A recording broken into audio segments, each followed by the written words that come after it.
The icy drops soaked through my thin coat, but the real freeze was coming from the other side of the reinforced glass door. There stood Victoria, my daughter. The little girl I had carried on my shoulders, the one I had worked 40 years in construction to provide for. Now she stood with her arms crossed, looking at me, not with love or even pity, but with absolute disgust.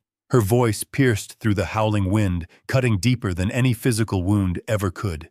She looked me dead in the eye and said the words that would shatter my entire world. "This house is mine now.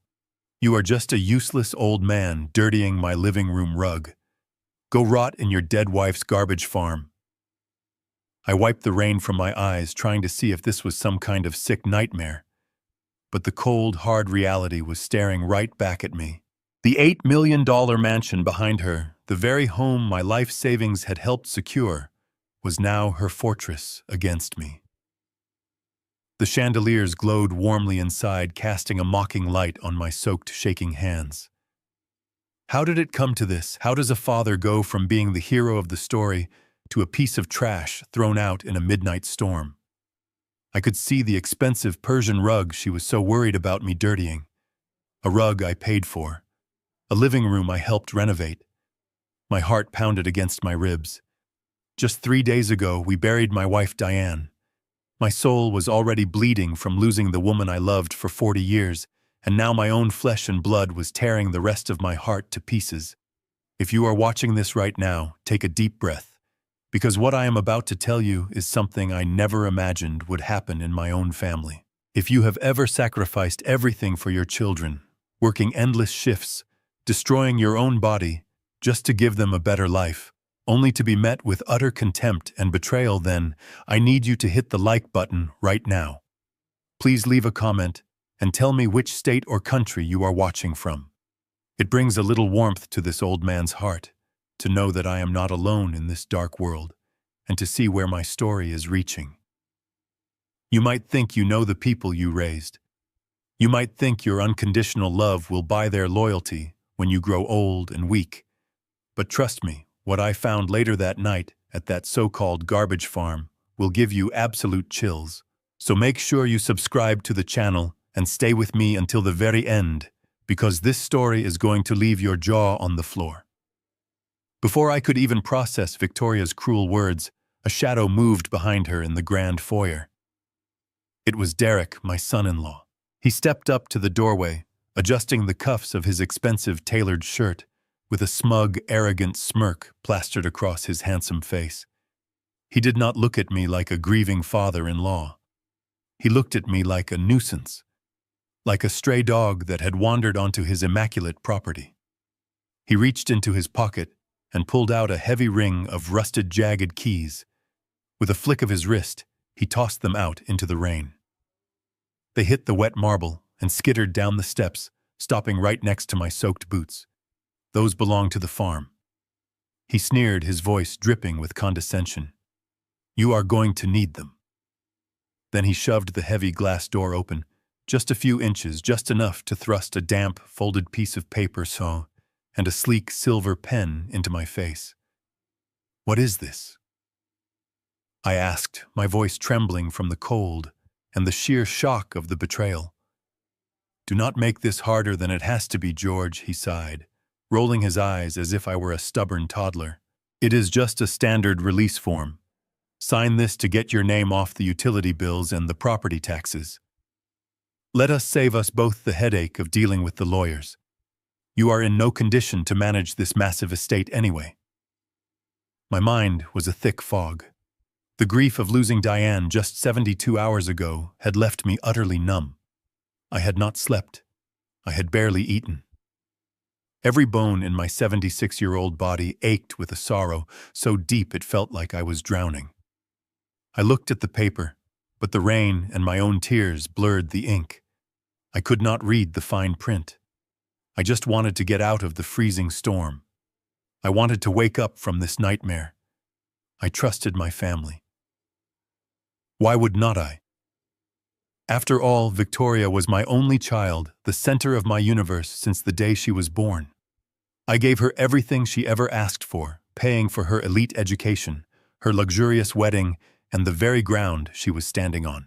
So with shaking frozen fingers, I took the pen and I signed my name on the dotted line. Derek snatched the paper back so fast he almost tore it. His smirk widened into a triumphant grin. "Have a nice retirement, George," he whispered. And with a heavy, sickening thud, the reinforced glass door slammed shut. The deadbolt clicked, locking me out of my own life. I stood there in the pouring rain, clutching the rusted keys to a rundown farm, while my daughter and her husband walked back into the warmth of the mansion I paid for. I did not know it yet, but that piece of paper was not for the utility bills. That signature was the key to my total destruction. But it was also the beginning of my revenge. A revenge that would cost them everything they held dear. I stood on the curb for 20 minutes before a rusty sedan pulled up its headlights, cutting through the relentless downpour. The Uber driver, a tired-looking kid chewing gum, did not even offer to help with my metal suitcase. I heaved it into the trunk myself, the effort sending a sharp ache through my lower back, and climbed into the damp vinyl back seat. The car smelled intensely of stale smoke and cheap pine air freshener. As the tires peeled away from the sprawling gated estates of Bel Air, I leaned my head against the cold, foggy window. The rhythmic thumping of the broken windshield wipers felt like a countdown, ticking away the last remnants of the life I once knew. My mind inevitably drifted back to just 12 hours earlier. The mahogany-paneled conference room at the lawyer's office felt suffocating. We were gathered to read Diane's will. My beautiful Diane. She had always managed our finances, possessing a mind sharper than a steel trap. When the lawyer read the distribution of assets, my heart had skipped a beat. The $8 million estate, our primary residence, was left outright to Victoria and Derek. To me, her husband of 40 years, she left a barren, abandoned plot of land in the high desert that we affectionately called the garbage farm. I had been stunned into silence. Seeing my confusion, Victoria had immediately leaned across the polished table, placing her perfectly manicured hand over my rough, calloused one. Her eyes brimmed with what I thought were genuine tears. "Dad, you are 76 years old," she had whispered, her voice thick with fake sympathy. "That massive house has way too many stairs. It is just too dangerous for you to live there alone." Mom knew what she was doing. She left you the farm so you could have a quiet, peaceful retirement away from the noise of the city. We will take care of the big house and we will come visit you all the time. It sounded so reasonable. It sounded like the loving concern of a devoted daughter. In my grief-stricken state, my mind desperately wanted to believe her. I wanted to believe that my wife was protecting me and that my daughter was looking out for my best interests. It was the perfect, plausible lie, and I had swallowed it whole. But sitting in the back of this pathetic, rattling car, the illusion dissolved into the bitter reality of the storm outside. I am George Caldwell. I spent 40 long, grueling years as a commercial construction engineer. My hands built half the high-rises dotting the Los Angeles skyline. I did not sit behind a desk pushing paper. I stood on steel beams, hundreds of feet in the air, breathing in dust and concrete, sacrificing my knees and my back so my family would never know the sting of poverty.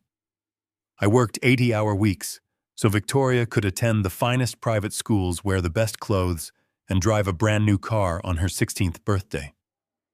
When she married Derek, I was the one who handed them the keys to their future. My sweat, my blood, and my broken joints paid for the very foundation they now stood upon. And this was my reward. Tossed out into the freezing rain like a bag of rotting garbage, humiliated by the very people whose lives I financed. The sheer disrespect burned in my chest, a hot, suffocating fire that threatened to consume whatever was left of my broken heart. A man builds his whole life to be a provider, a protector, a pillar for his family to lean on when the world gets tough. To have that stripped away, to be looked at with absolute disgust by your own child, is a pain that defies human language. It is a fundamental betrayal of the natural order. They did not just take my home tonight. They took my dignity. They reduced a proud, hard-working man to a shivering beggar holding a ring of rusted keys. I closed my eyes, trying to suppress the rising tide of anger and sorrow, but the image of Derek's smug face kept flashing in my mind. The way he tossed those keys, the way he forced that pen into my hand while I was still mourning the love of my life. They thought I was finished. They thought I was just a weak, senile old fool who would quietly fade away into the dust. But 40 years on a construction site teaches you a few things about resilience. It teaches you that when a structure collapses, you do not just cry over the rubble. You assess the damage, you find the weak points, and you rebuild.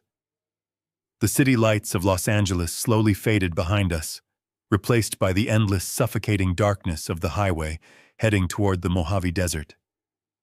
The rain finally stopped, but the atmosphere inside the car grew even heavier. There were no streetlights out here, only the weak yellow beams of the Uber's headlights cutting through the thick black void. The deeper we drove into the desolate landscape, the more an undeniable sense of dread began to wrap around my throat. The silence was absolute, save for the hum of the engine and the occasional rumble of a passing freight truck. We were miles away from civilization, completely isolated. Staring out into the pitch-black desert, my mind began to churn with dangerous questions. Why was Derek so eager to get my signature tonight? Why the sudden, brutal eviction? My wife was a brilliant forensic accountant. She never did anything without a meticulously calculated reason. Leaving me a worthless piece of desert land while giving them an $8 million asset made absolutely no sense, unless I was missing a crucial piece of the puzzle. My chest tightened. Something was terribly wrong. And the very first major terrifying realization of the long night was about to hit me. The rusted Uber sedan began to sputter slightly as we navigated a particularly desolate stretch of the highway. Up ahead, a flickering neon sign broke the heavy darkness, casting a sickly green glow over the wet asphalt. The driver muttered something under his breath and pulled into the glowing oasis. It was an isolated, rundown gas station, the kind that looked like it had been forgotten by time.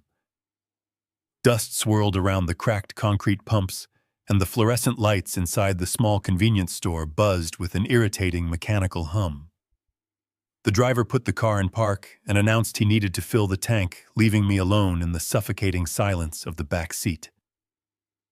My head was throbbing with a relentless, sharp pain, a cruel mix of exhaustion, grief, and the sheer shock of the night's events. Every joint in my body ached, a harsh reminder of my age and the toll 40 years of hard labor had taken on my bones. I needed water. I desperately needed some strong painkillers if I was going to survive the rest of this miserable journey. I pushed the heavy car door open and stepped out into the biting desert wind. The chill cut right through my damp clothes. I walked slowly toward the glass doors of the station, the bell chiming a hollow, lonely sound as I entered. The store was empty save for a bored-looking cashier with tired eyes staring blankly at a small television mounted in the corner. Rows of brightly colored snacks and dusty shelves seemed to mock the absolute despair churning in my stomach. I made my way to the back cooler, grabbed a plastic bottle of water, and picked up a small packet of over-the-counter painkillers from the front display counter. I placed the items on the scratched counter. The cashier rang them up without making eye contact, mumbling the total price. I reached into my coat pocket and pulled out my wallet. It was a worn leather bifold, a beautiful gift from Diane many years ago. Seeing it brought a fresh wave of agony to my chest, but I pushed the emotion down. I pulled out my primary credit card, a premium tier account I had maintained in perfect financial standing for over 2 decades. I slid the plastic through the card reader. The machine processed for a moment, the small screen flashing a bright, piercing message. Declined. I frowned, a sudden seed of confusion planting itself in my tired mind. I politely asked the cashier to try it again, assuming it was a simple reading error or a glitch in the outdated machine. He sighed, took the card from my hand, and wiped the magnetic strip on his shirt before swiping it a second time. The machine beeped a harsh, flat tone. Declined. A cold sensation began to spread from the center of my chest, completely independent of the freezing desert air outside. I reached back into my wallet, my fingers suddenly feeling clumsy and numb. I pulled out my secondary card, an emergency backup I kept specifically for unexpected situations. I handed it to the cashier, forcing a strained, apologetic smile. He swiped the backup card. The machine beeped that exact same sickening tone. Declined. The cashier looked up at me for the first time, his expression shifting from boredom to mild suspicion. He handed the card back, shaking his head slowly. I felt the blood drain entirely from my face. My breath caught in my throat. Panic, sharp and metallic, began to rise in my throat.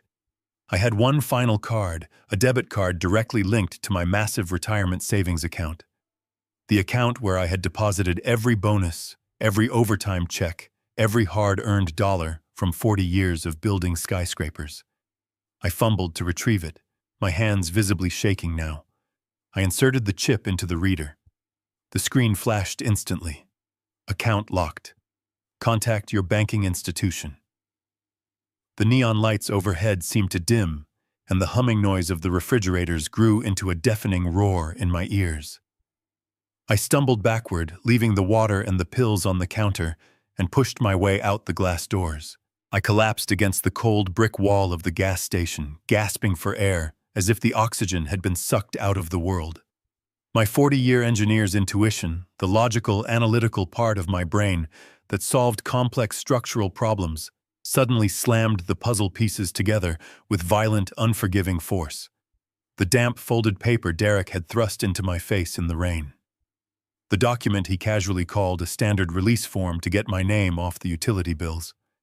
I had signed it without reading the fine print, blinded by grief and absolute desperation. It was not a utility release. It was a general power of attorney. They did not just evict me from my own home tonight. They had legally authorized themselves to access every single financial asset attached to my name. While I was standing shivering in the freezing storm, waiting for a cheap ride to a deserted farm, Derek and Victoria were sitting in the warmth of the mansion I bought them, draining my entire life savings. They had wiped out the checking accounts. They had liquidated the mutual funds. They had stolen the retirement money I had bled for. They had deliberately orchestrated this exact moment, ensuring I would be completely powerless, penniless, and stranded in the middle of nowhere. The realization struck me with the force of a physical blow, bringing me to my knees on the dirty concrete. I was not just an unwanted father anymore.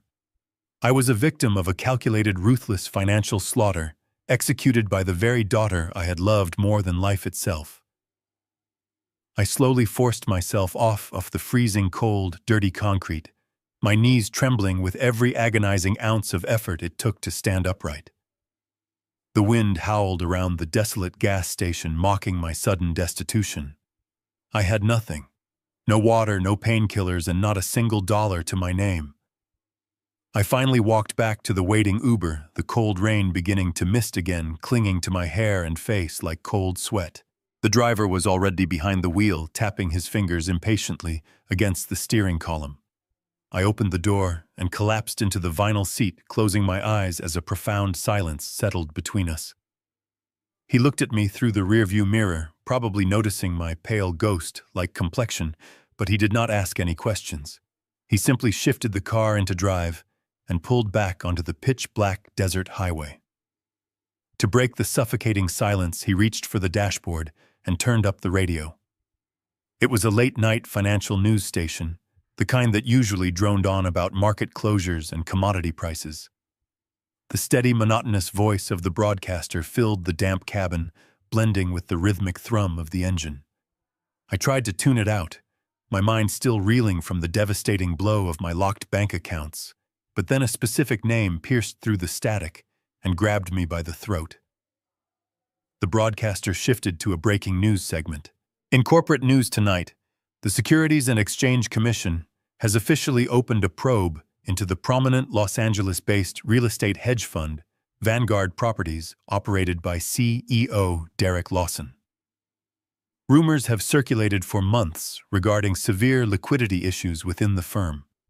Anonymous sources close to the investigation allege massive corporate fraud, pointing to millions of dollars in hidden liabilities and falsified collateral used to secure unregulated loans. The agency suspects the firm is facing imminent insolvency, with potential federal indictments looming on the horizon for its top executives. The young driver reached forward to change the channel, muttering something under his breath about boring rich people problems, but I gasped loudly and ordered him to leave it alone. He froze, startled by the sudden fierce authority in my voice. He lowered his hand and let the broadcast continue. The reporter detailed how Vanguard Properties had aggressively over-leveraged its position in a massive smart city development project, borrowing heavily from questionable offshore syndicates. If the firm could not produce substantial immediate capital to cover their margins by the end of the fiscal quarter, they would face total foreclosure and a brutal criminal trial. The broadcast concluded with a warning that investors should expect a complete freeze on the company's assets by the end of the week. The radio faded back into a commercial break, but the damage was done. The sound of the broadcaster's voice echoed over and over in the cramped space of the vehicle. The puzzle pieces snapped together with a violent, sickening clarity. Derek was drowning in a dark, bottomless ocean of catastrophic debt. He was not just a successful businessman going through a rough patch. He was a desperate criminal standing on the edge of a federal prison sentence. The sudden brutal eviction tonight had absolutely nothing to do with me being an inconvenience or a burden. It had nothing to do with the stairs in the Bel Air mansion being dangerous for an old man. That was all a meticulously crafted theatrical lie designed to get me out of the way. They needed total, unquestioned control of my assets to cover his massive financial crimes. They needed the millions I had saved over 40 years of breaking my back on construction sites to plug the gaping, bleeding holes in his fraudulent company. Victoria knew everything. My own daughter, the child I had protected and provided for her entire life, was fully complicit in this slaughter. She had sat right next to me at the lawyer's office that very morning, squeezing out fake tears, playing the role of the concerned, loving daughter, while secretly plotting to leave me penniless and stranded in the desert. They forced me to sign that general power of attorney because they needed immediate access to my retirement funds to fend off the federal investigators and the offshore syndicates breathing down Derek's neck. They threw me out into the rain like a stray dog so they could steal my life's work without me asking any questions. The sheer magnitude of their betrayal was staggering. It was not just greed. It was absolute sociopathic malice. They were willing to sacrifice my survival, my health, and my dignity to save their own miserable, corrupt skins. As the Uber continued its lonely trek deeper into the barren Mojave landscape, the crushing weight of despair that had been suffocating me slowly began to transform. The sorrow and the heartbreak of losing my daughter to such vile corruption burned away, leaving behind something entirely different. A cold, hardened, unbreakable fury. I was George Caldwell. I had spent my entire life building foundations that could withstand earthquakes, hurricanes, and the test of time. I knew how to bear weight. I knew how to endure pressure. And I knew exactly how to tear a rotten structure down to the ground. They thought they had outsmarted a grieving, senile old fool. They thought they had safely discarded me in a wasteland where no one could hear me scream. But they had made a fatal miscalculation. They had taken my money, but they had not taken my mind. And as the dark silhouette of the dilapidated farm finally appeared in the distance, I made a silent, sacred vow to my late wife. I would find whatever Diane had left for me in this barren place, and I would return to Los Angeles, not as a broken victim, but as the architect of their absolute and total destruction. They would pay dearly for this unforgivable absolute betrayal. The rusted Uber sedan finally slowed down its tires, crunching loudly against a badly damaged gravel driveway. The headlights swept across a landscape that looked like it had been entirely abandoned for decades. The driver threw the car into park, the engine idling with a rough, uneven cough. "We are here," he announced quietly, pointing toward the darkness beyond the windshield. He did not ask for his fare, likely having been prepaid by Derek through the ride app to ensure I was dumped precisely at this miserable location. I opened the heavy door and stepped out into the biting desert wind. The driver popped the trunk, and I pulled out my cold metal suitcase. Before I could even turn around to thank him, the car was already reversing its red taillights, fading quickly into the oppressive black void of the Mojave night. I was entirely alone. I stood there for a long moment, letting my tired eyes adjust to the darkness. The moon finally broke through the heavy rain clouds, casting a pale, ghostly light over the property. It was exactly as Victoria had mocked during the reading of the will. The place was an absolute ruin. Chest-high weeds choked the entire front yard, their dry, thorny stalks scratching against my damp trousers as I forced my way up the long-forgotten path. The perimeter fence was nothing but a series of rotting wooden posts leaning at impossible angles, the rusted wire sagging heavily into the mud. The smell of the place was overwhelming. It was a thick, suffocating stench of mildew, wet dirt, and total abandonment. My boots sank into the muddy ground, with every step making the short walk to the main structure feel like a grueling marathon. Looming ahead of me was the barn. It looked like a stiff desert wind could knock it over at any second. The wooden siding was heavily warped and stripped of whatever paint it once possessed, leaving the old boards gray and splintering. The roof sagged deeply in the middle, missing dozens of shingles, looking like the spine of a starved animal. This was the magnificent inheritance my late wife had supposedly left for me to enjoy my peaceful retirement, a literal garbage farm in the middle of a barren wasteland. I dragged my heavy suitcase onto the small, unsteady wooden porch, the floorboards groaning loudly in protest under my weight. I leaned against the damp wall, my chest heaving, as exhaustion threatened to pull me under. My entire body ached from the freezing cold, the lingering dampness, and the crushing betrayal of the last few hours. Victoria's cruel words echoed in the empty space around me. She had looked so disgusted by my presence, so eager to banish me to this decaying hellhole. They thought this isolated place would finally break me. They thought a penniless old man would just curl up in the dirt and wait for the end. But the bitter wind blowing through the broken window frames only fueled the angry fire that had ignited in my chest during that car ride. I was not going to die out here. I was going to survive. I took a deep breath of the damp, mildewed air and decided I needed to understand exactly what I was dealing with before the morning sun came up. I left my suitcase on the creaking porch and began to carefully walk the perimeter of the decaying barn. As a man who spent 40 years constructing high-rise buildings, I have a deeply ingrained habit of inspecting structural foundations. I walked slowly around the exterior, running my calloused hands along the rotting wood, feeling the deep ridges of decay. The back of the barn was even worse than the front, shrouded in the deep shadows of several massive dead oak trees that surrounded the property line. I navigated carefully through the dense, overgrown brush, trying to avoid stepping in the deeper mud puddles. I reached the far corner of the structure and stopped to catch my breath, leaning against the thick trunk of the largest dead oak. As I stood there staring out into the pitch-black desert, something unexpected caught my attention. It was a tiny, almost imperceptible gleam of light. It was not a reflection from the moon. It was a faint, steady red glow hidden perfectly within the hollowed-out section of the dead tree trunk, about 8 feet off the ground. I narrowed my eyes, my heart suddenly beating a little faster. I stepped back, squinting through the darkness. The red light shifted slightly, tracking my movement, with a quiet mechanical whir that was barely audible over the wind. I felt a sudden sharp chill run down my spine. That was not a piece of trash caught in the branches. That was a lens. I moved closer, using my height to peer into the dark hollow of the tree. My breath caught in my throat.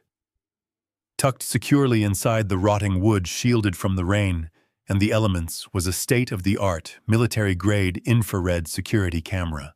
It was hardwired directly into the trunk, its cables concealed beneath the thick, dead bark. This was not the kind of equipment you buy at a local hardware store. to keep teenagers off your lawn. This was high-level, extremely expensive surveillance technology designed to be invisible to the naked eye. My engineering mind raced, calculating the implications. A sudden wave of adrenaline washed away my exhaustion. The puzzle shifted again. Why would anyone install a $10,000 security system to monitor a rotting wooden barn surrounded by weeds? You do not put a bank vault door on a garbage dumpster. Unless the garbage is just an illusion. Unless this decaying, mildew-smelling nightmare was deliberately designed to look like worthless garbage to keep people away. Diane had not left me a worthless piece of land. My brilliant wife was hiding something incredibly valuable right under this dirt. I stepped away from the hollowed-out oak tree, my mind racing with 100 different theories. I navigated back through the dense, wet brush, returning to the front of the dilapidated barn. The wind was picking up again, whipping the tall weeds around my legs, but I hardly felt the cold anymore. The adrenaline coursing through my veins had awakened every nerve ending in my body. I walked up to the large, sagging wooden double doors of the barn. Hanging from a heavy iron latch was a thick, rusted padlock that looked like it had not been touched in 50 years. I reached into my damp coat pocket and pulled out the ring of rusted keys Derek had so arrogantly tossed at my feet back in Bel Air. My fingers were stiff from the freezing rain, but I managed to find a heavy brass key that looked like a match. I slid the jagged metal into the base of the padlock. It resisted at first, grinding against decades of grit and corrosion, but with a firm, determined twist of my wrist, the internal mechanism clicked. The heavy lock popped open in my hand. I pulled it free and let it drop onto the muddy wooden porch. I grabbed the iron latch and pulled with all my remaining strength. The massive wooden doors groaned in protest, their rusted hinges shrieking loudly against the quiet desert night. I expected to be greeted by the suffocating stench of rotting hay, animal waste, and decades of accumulated dust. I expected to step onto a soft, unstable dirt floor. But as the wooden doors swung outward, revealing the interior shadows, my breath caught in my throat. What lay behind that decaying wooden facade was not a barn at all. Just 2 feet inside the threshold, completely concealed from the outside world, stood a secondary barrier. It was a massive drop-forged steel door seamlessly integrated into a reinforced concrete frame. The surface of the door was smooth and cold, painted a matte gray that absorbed the faint moonlight filtering in from outside. It looked like the entrance to a subterranean military bunker or a high-security bank vault. My eyes traveled across the imposing metal surface until they landed on a sleek black panel mounted at eye level. A small, glowing red laser swept back and forth across a glass lens. A retinal scanner. Just beneath it, a pristine, illuminated digital keypad glowed with a soft blue light.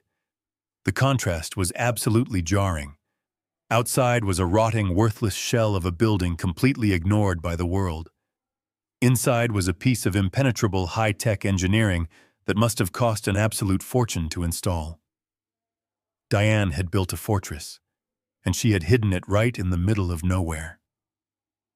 I stood frozen in front of the illuminated keypad, staring at the soft blue numbers glowing in the dark. My hands began to tremble, not from the biting desert wind, but from the overwhelming realization of what my wife had orchestrated. Diane was a master of secrets. As a forensic accountant, she spent her entire career untangling complex webs of hidden assets and corporate deception. She knew exactly how to conceal things from prying eyes, but she also knew that I would be the one standing here eventually. She would have left a way in for me. The retinal scanner was useless, likely programmed only for her eyes, but the keypad offered a chance.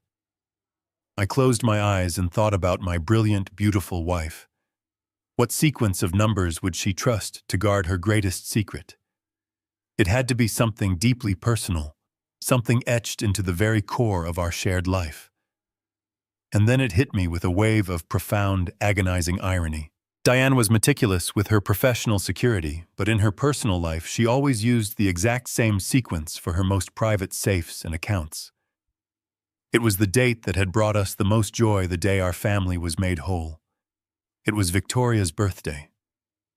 The very daughter who had just thrown me out into the street stripped me of my dignity and stolen my life savings.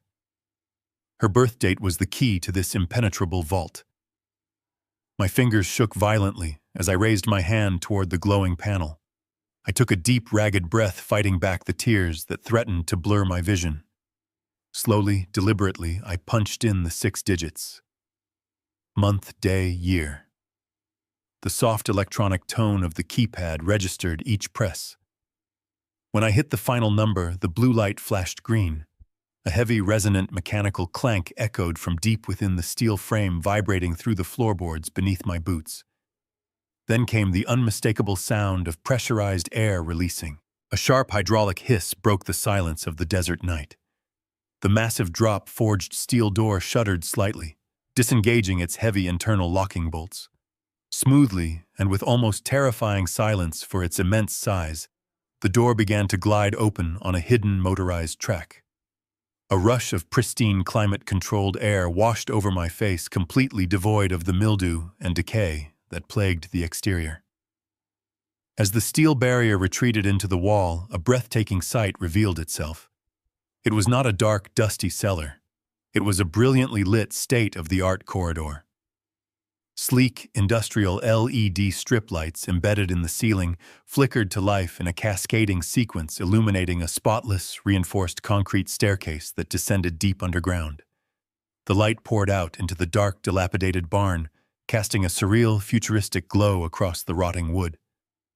I stood at the threshold, the rusted keys still clutched tightly in my hand. Whatever Diane had buried down there, it was meant to change everything.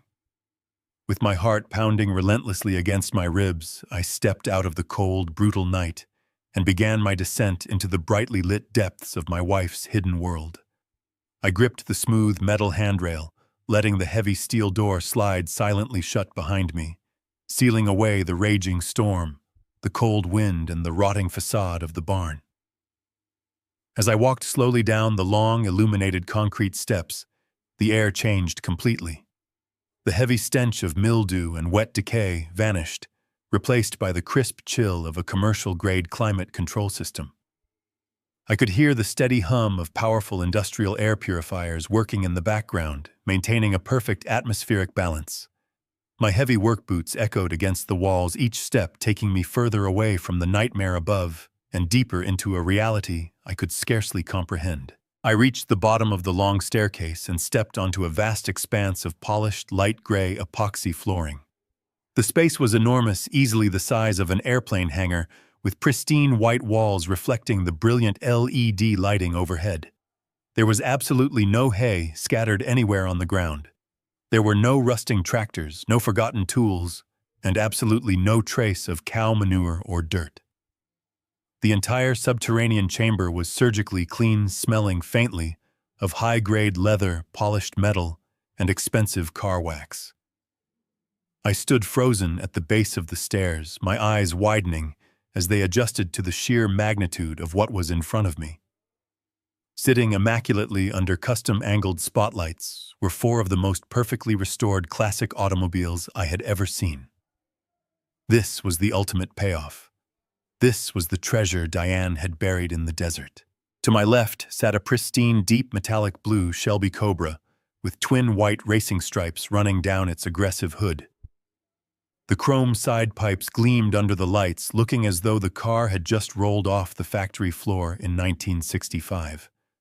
Right next to it, parked with absolute precision, were 2 stunning Aston Martins.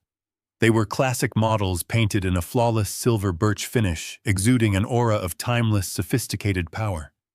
Their wire-spoke wheels and elegant curves caught the overhead lights, reflecting a level of craftsmanship that demanded absolute reverence. And finally, resting proudly on the right side of the vault, was a vintage cherry-red Ferrari. The paint job was so deep and flawless it looked like liquid glass. As an engineer, a man who had spent his life appreciating the mechanics of heavy machinery, I knew exactly what I was looking at. These were not just vehicles. They were masterworks of automotive history. They were incredibly rare investments that appreciated in value every single year. My mind quickly began to calculate the staggering wealth sitting quietly in this underground garage. The Shelby alone was a masterpiece, but combined with the 2 Aston Martins and that vintage Ferrari, the total value of this collection was easily worth $15 million. Maybe even more at a private auction. The sheer shock of it all took my breath away. Victoria and Derek had thrown me out into the rain, thinking they had left me destitute, holding the keys to a worthless pile of rotting wood. They had no idea that beneath their feet, guarded by a rusted padlock and a dead tree, lay an absolute fortune. I walked slowly toward the center of the room, my trembling fingers lightly brushing the cold, polished fender of the Shelby Cobra. The polished metal was absolutely flawless. As I stared at my own reflection in the deep blue paint, a profound warmth began to spread through my chest, chasing away the bitter cold of the storm. I remembered my late wife, Diane. She was a brilliant woman who possessed an intellect that could dismantle any financial puzzle. As a senior forensic accountant, she spent decades tearing apart corporate ledgers, tracking phantom transactions, and exposing hidden wealth for high-profile clients. She knew the mechanics of deception better than anyone on earth. And looking around this magnificent sanctuary, I finally understood what she had been doing for the last 5 years of her life. The memories came flooding back, snapping into sharp focus. I remembered the late nights she spent locked in her home office, staring at heavily encrypted hard drives. I remembered the mysterious wire transfers she would casually wave off as portfolio restructuring, telling me she was moving our capital into safe municipal bonds to secure our retirement. She had not been buying bonds. She had been quietly, methodically liquidating our most vulnerable assets, converting massive amounts of cash into these untraceable high-yield automotive masterpieces and hiding them here far away from the prying eyes of the banking system. This vault was her ultimate masterpiece. It was a completely self-sustaining sanctuary designed to protect the wealth we had built together. Diane had seen the storm coming long before I ever noticed the dark clouds. She had looked at Derek with his expensive suits and arrogant smile, and her forensic intuition had instantly recognized a predator. She knew that he was a desperate man who would eventually drag our daughter down into his sinking ship of debt and fraud. She knew my unconditional love for Victoria would blind me to the danger, making me an easy target for their financial slaughter. So my brilliant wife built me a lifeboat. She constructed this underground fortress, secured it with our daughter's birthday as a painful reminder of why it was necessary, and left it waiting for the exact moment my world collapsed.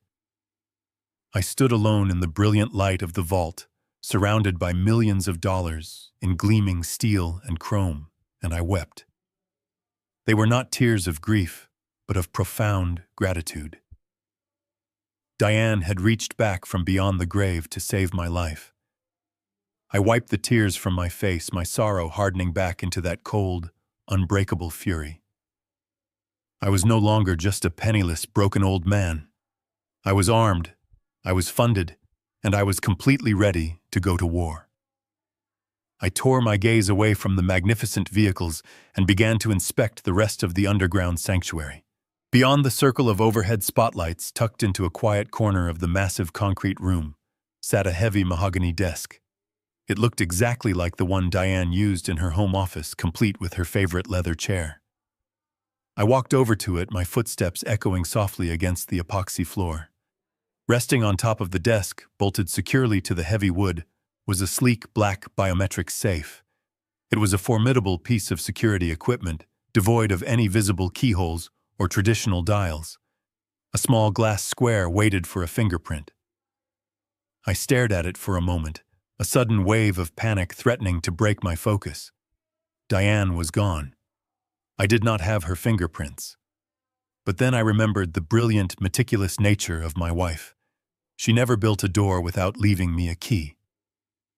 I tentatively pressed my right thumb against the cool glass of the scanner. A thin blue laser swept across my skin. For a second, nothing happened. Then a soft chime broke the silence, and the heavy steel door of the safe sprang open. She had programmed my biometric data into the system long before she passed away, ensuring I would be the only person capable of accessing her final secrets. I reached inside the dark velvet-lined interior and pulled out 2 items. The first was a thick sealed envelope bearing the seal of an independent legal firm. It was her true, legally binding last will and testament, completely overriding the fraudulent document Victoria and Derek had presented earlier that morning. The second item was much heavier. It was a massive black leather binder, easily 3 inches thick, completely stuffed with financial records, bank statements, and printed emails. Printed in bold gold lettering across the front cover were the words Forensic Audit and Risk Assessment. I carried the heavy binder and the envelope over to the desk, turning on the small brass reading lamp. I sat down in Diane's leather chair, the familiar scent of her perfume lingering faintly in the air, wrapping around me like a warm embrace. I opened the binder. Resting on the very top of the massive stack of audit reports was a single piece of crisp white stationery. It was a handwritten letter from Diane addressed directly to me. My hands trembled as I recognized her elegant sweeping cursive. I took a deep breath, steeling my nerves against the pain of hearing her voice in my mind one last time, and began to read the final words my wife ever wrote to me. My dearest George, the letter began. If you are reading this, it means my illness has finally taken me, and you have discovered the sanctuary I built for our protection. I am so deeply sorry for the pain you are going through right now, and I am even more sorry for the terrible truth I must reveal to you. I did not want to break your heart while I was still alive, but you need to know exactly what our daughter and her husband have done. I read the next few paragraphs, and with every sentence the blood froze in my veins. Diane explained that Derek's real estate hedge fund had not just failed due to market conditions. He had become utterly addicted to high-stakes illegal gambling, running up millions of dollars in catastrophic debts to a ruthless underground shadow syndicate. To keep these violent creditors from destroying his life, Derek had secretly forged my signature and used our beautiful $8 million Bel Air mansion as collateral to secure a massive unregulated loan. I stared at the paper in absolute disbelief. The home I had poured my life savings into, the roof I had painstakingly secured for my family, was currently owned by violent criminals. But the darkest, most horrifying truth was yet to come. The letter continued. George, my love. Victoria knew everything from the very beginning. She willingly helped Derek forge the property documents because she wanted to maintain her lavish, wealthy lifestyle at all costs. The Federal Bureau of Investigation has been building a massive fraud and money laundering case against Derek for months. Their agents are preparing to raid the Bel Air mansion and seize the property within the next few days. Victoria and Derek knew the collapse was imminent, and they concocted a vile, unforgivable plan. They needed a scapegoat. They needed someone to take the absolute fall for the forged documents and the missing millions. They planned to throw you out of the house under the guise of an eviction, force you to sign a power of attorney, and then frame you as the mastermind behind the fraudulent loans. They want the authorities to believe that your supposed dementia caused you to make reckless financial decisions, leaving you to face the federal indictments and the fury of the shadow syndicate alone, while they escape with whatever funds they can steal from your retirement accounts. I dropped the letter onto the desk, my chest heaving, as if all the oxygen had been instantly sucked from the room. My own daughter did not just want to steal my money. She wanted to send me to a federal penitentiary to rot for the rest of my natural life, or worse, leave me at the deadly mercy of dangerous underground criminals. They had orchestrated a flawless slaughter of my entire existence. I looked back down at the massive binder of forensic evidence. Diane had spent her final days gathering every single shred of proof I would need to clear my name. The sorrow in my heart shattered instantly, replaced by an unstoppable avalanche of pure, cold wrath. I gathered the documents, my mind calculating the necessary counterattack. I was going to make sure they suffered for what they did to me. I was going to make them burn. I wiped the cold sweat from my forehead and turned my attention back to the massive leather binder. My hands moved with a new mechanical precision. The initial shock had entirely faded, leaving behind a sharp, calculating focus. I flipped past the endless pages of forged loan documents, offshore wire transfers, and damning email transcripts. I needed to understand every single piece of ammunition my late wife had left for me. Near the very back of the binder, behind a thick plastic divider labeled Physical Assets, I noticed a stark shift in the type of documents. There were no more bank statements or legal contracts.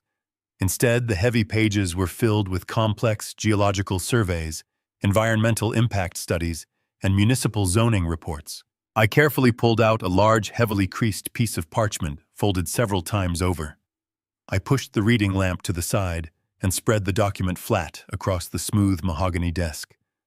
It was a detailed topographical map of the Mojave Desert region, specifically focusing on the desolate stretch of land surrounding this very property. My eyes traced the intricate contour lines and elevation markers. Someone had drawn heavy red circles around the exact coordinates of the rundown farm. But it was not the surface-level data that captured my attention. Below the topographical lines, shaded in a deep, vibrant blue, was an enormous subterranean structure. I leaned in closer, reading the technical legend printed in the bottom corner. It was an underground aquifer, a massive naturally occurring reservoir of pristine water hidden hundreds of feet beneath the dry, cracked desert floor. I quickly grabbed the attached environmental reports and began scanning the dense technical paragraphs. The pieces of the puzzle shifted again, forming a picture so clear and so devastating it almost made me laugh out loud in the empty, silent vault. Derek was currently under investigation by the federal government because his real estate hedge fund was hemorrhaging money. To save himself, he had been desperately pitching a revolutionary billion-dollar smart city development to a consortium of wealthy foreign investors. He promised them a futuristic oasis in the desert, complete with artificial lakes, lush golf courses, and thousands of luxury homes. But you cannot build an oasis in the middle of a barren wasteland without a massive, sustainable source of water. According to the geological surveys Diane had acquired, the city municipal water lines ended miles away from Derek's proposed construction site. Extending those lines would cost hundreds of millions of dollars and take a decade of political lobbying. The only viable immediate water source for his entire billion-dollar dream was the underground aquifer mapped out right in front of me. And this supposed garbage farm, the exact piece of land Victoria and Derek had mockingly discarded and left for me, sat directly on top of the primary access point for that entire reservoir. The reports detailed how Derek had secretly spent millions trying to find an alternative water source, drilling test wells on neighboring properties, but every single attempt had come up completely dry. The geography of the underground rock formations funneled every drop of that precious water directly beneath the rotting wooden barn, sitting above my head. Diane had discovered this secret. She had realized that the useless plot of land she purchased decades ago for pennies had suddenly become the most critical piece of real estate in the entire state. She knew Derek would eventually discover it too, and she knew he would do whatever it took to steal it. That was why she left the farm to me in her true will, while simultaneously letting Victoria believe it was worthless. The absolute brilliance of my late wife left me utterly speechless. I traced my finger along the blue-shaded area on the map, the reality of my situation washing over me in a wave of triumphant power. Whoever owned the deed to this isolated mildew-covered farm controlled the absolute future of Derek's entire corporate existence. He could forge all the property deeds in Los Angeles, he could borrow millions from the criminal underworld, and he could secure backing from the wealthiest investors on the planet. But without the water rights beneath my feet, his visionary smart city was nothing but a pile of dry sand. His company would collapse. His investors would demand their money back, and the federal authorities would lock him away for the rest of his miserable life. The land above me was not worthless. It was not a garbage farm. According to the conservative estimates in Diane's financial projections, The exclusive water rights alone were worth a staggering $40 million to the right commercial developer. I sat back in the leather chair, staring at the glowing blue paint of the Shelby Cobra sitting quietly in the vault. They thought they had buried me. They thought they had stripped me of my home, my money, and my dignity, leaving me to die in poverty, while they danced on my grave. Instead, they had unknowingly handed me the ultimate weapon. I possessed the very thing Derek desperately needed to save his life. He was going to come looking for it. He would soon realize the true value of the land he had mocked, and he would come crawling back to the desert to take it from me. But I would be waiting. I was completely ready to teach them a brutal lesson they would never forget, a lesson written in absolute ruin and total devastation. They wanted a war, and I was going to give them one. I carefully folded the topographical map and placed it back into the heavy leather binder. I locked the biometric safe, the soft chime echoing through the subterranean garage. I stood up feeling stronger and more alive than I had in years. The storm outside was finally breaking, but a much darker, much more destructive storm was just beginning. And this time I was the one holding the lightning. The pale light of dawn crept through the cracked window frames of the decaying barn, casting long gray shadows across the dusty wooden floor. I had spent the entire night down in the subterranean vault, memorizing every single detail of Diane's forensic files and carefully formulating my counterattack. My body was exhausted, but my mind was sharper than it had been in decades. As the sun began to rise over the barren Mojave Desert, I knew I could not stay underground. I needed to maintain the illusion of the helpless, discarded old man. I climbed the pristine concrete staircase, engaged the heavy drop-forged steel door, and watched as it glided silently shut, perfectly, sealing the brilliant vault away from the world. I locked the rusted padlock back onto the rotting wooden facade, just as a low, aggressive rumble echoed across the quiet desert landscape. I walked out onto the unsteady wooden porch, shielding my eyes from the morning glare. Tearing up the long, overgrown gravel driveway were two massive black sport utility vehicles. They moved with a reckless speed, kicking up a thick cloud of dry dust that settled heavily onto the chest-high weeds. The vehicles slammed to a halt just a few yards from the porch, their heavy doors swinging open in unison. Derek stepped out first.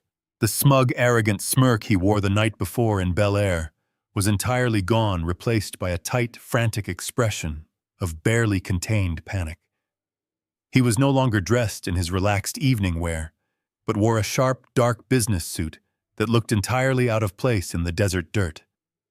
Right behind him emerged Victoria, my daughter, her face pale and her eyes darting nervously around the dilapidated property. They were not alone. From the second vehicle, two large, intimidating men stepped out into the morning heat. They wore cheap suits and possessed the cold, dead eyes of seasoned fixers, the kind of men shadow syndicates sent to quietly resolve expensive problems. The pieces of the puzzle clicked perfectly into place. Derek's foreign investors, or his underground creditors, had finally demanded proof of the water rights for his billion-dollar smart city project.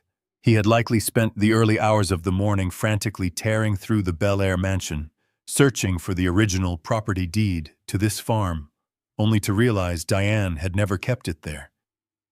He had suddenly realized that the worthless piece of garbage land he had exiled me to was the only thing standing between him and a federal prison cell.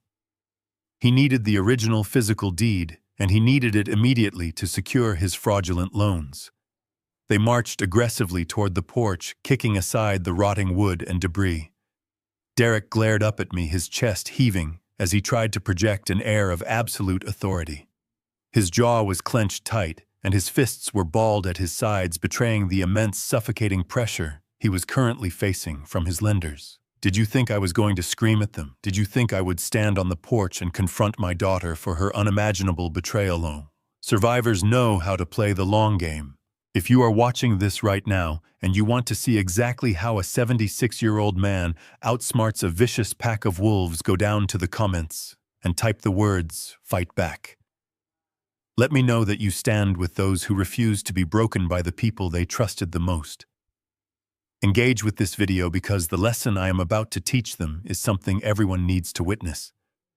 When you are standing completely unarmed against a desperate, cornered animal, the absolute worst thing you can do is show them your teeth. You do not roar at an enemy when you hold the ultimate advantage hidden beneath their feet. You play their game. You let them believe they are entirely in control right up until the exact moment you drop the floor out from under them. As Derek and his hired thugs stopped at the base of the wooden steps, I forced my shoulders to slump. I let my hands tremble visibly, dropping the rusted keys onto the muddy floorboards with a pathetic clatter.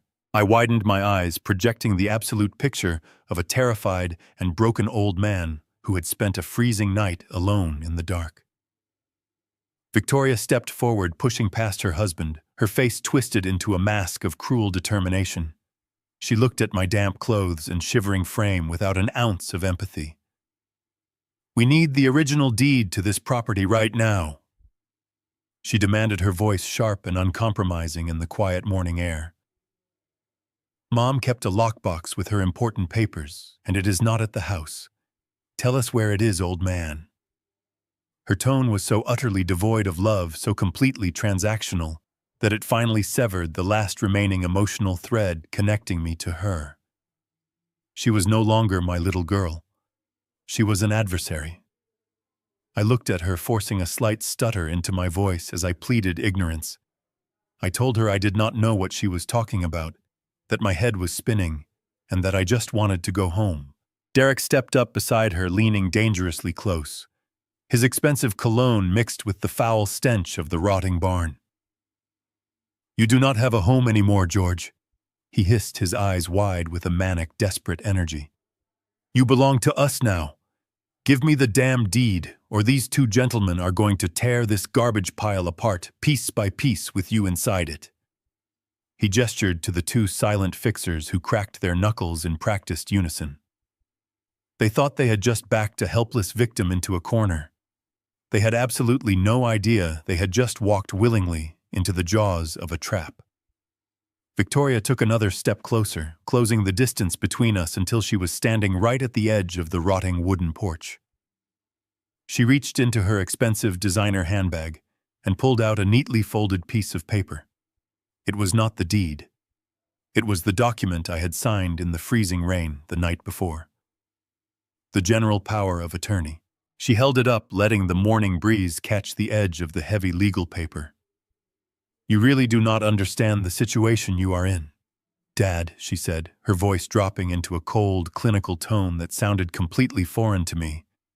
"You actually think you can just hide out here and play the stubborn old man. But you do not have that luxury anymore. We do not actually need you to willingly hand over the property deed. It would just make things much faster." She tapped her manicured fingernail against the signature line where I had blindly written my name.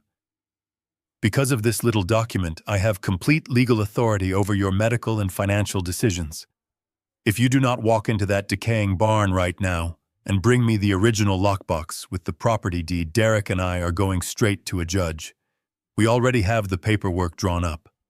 We are going to file for a forced medical conservatorship. You will be declared legally incompetent, and as your official guardian, I will just sign the property deed directly over to Derek's company myself. So you have a simple choice. You give us the deed right now, and maybe we let you stay in a cheap assisted living facility. Or you refuse and you spend the rest of your miserable life locked in a padded cell, heavily medicated and completely forgotten. The choice is yours, but we are leaving here with that land today." Derek slowly crossed his arms, a highly sickening grin returning quickly to his arrogant face. He nodded toward the two massive fixers standing silently by the vehicles.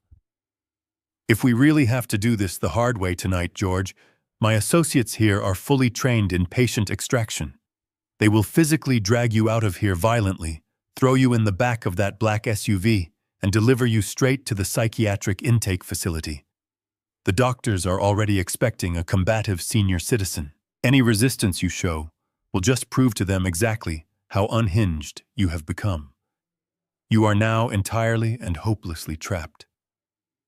I stood silently there on the creaking wooden porch, the desert wind suddenly feeling colder than the storm from the night before.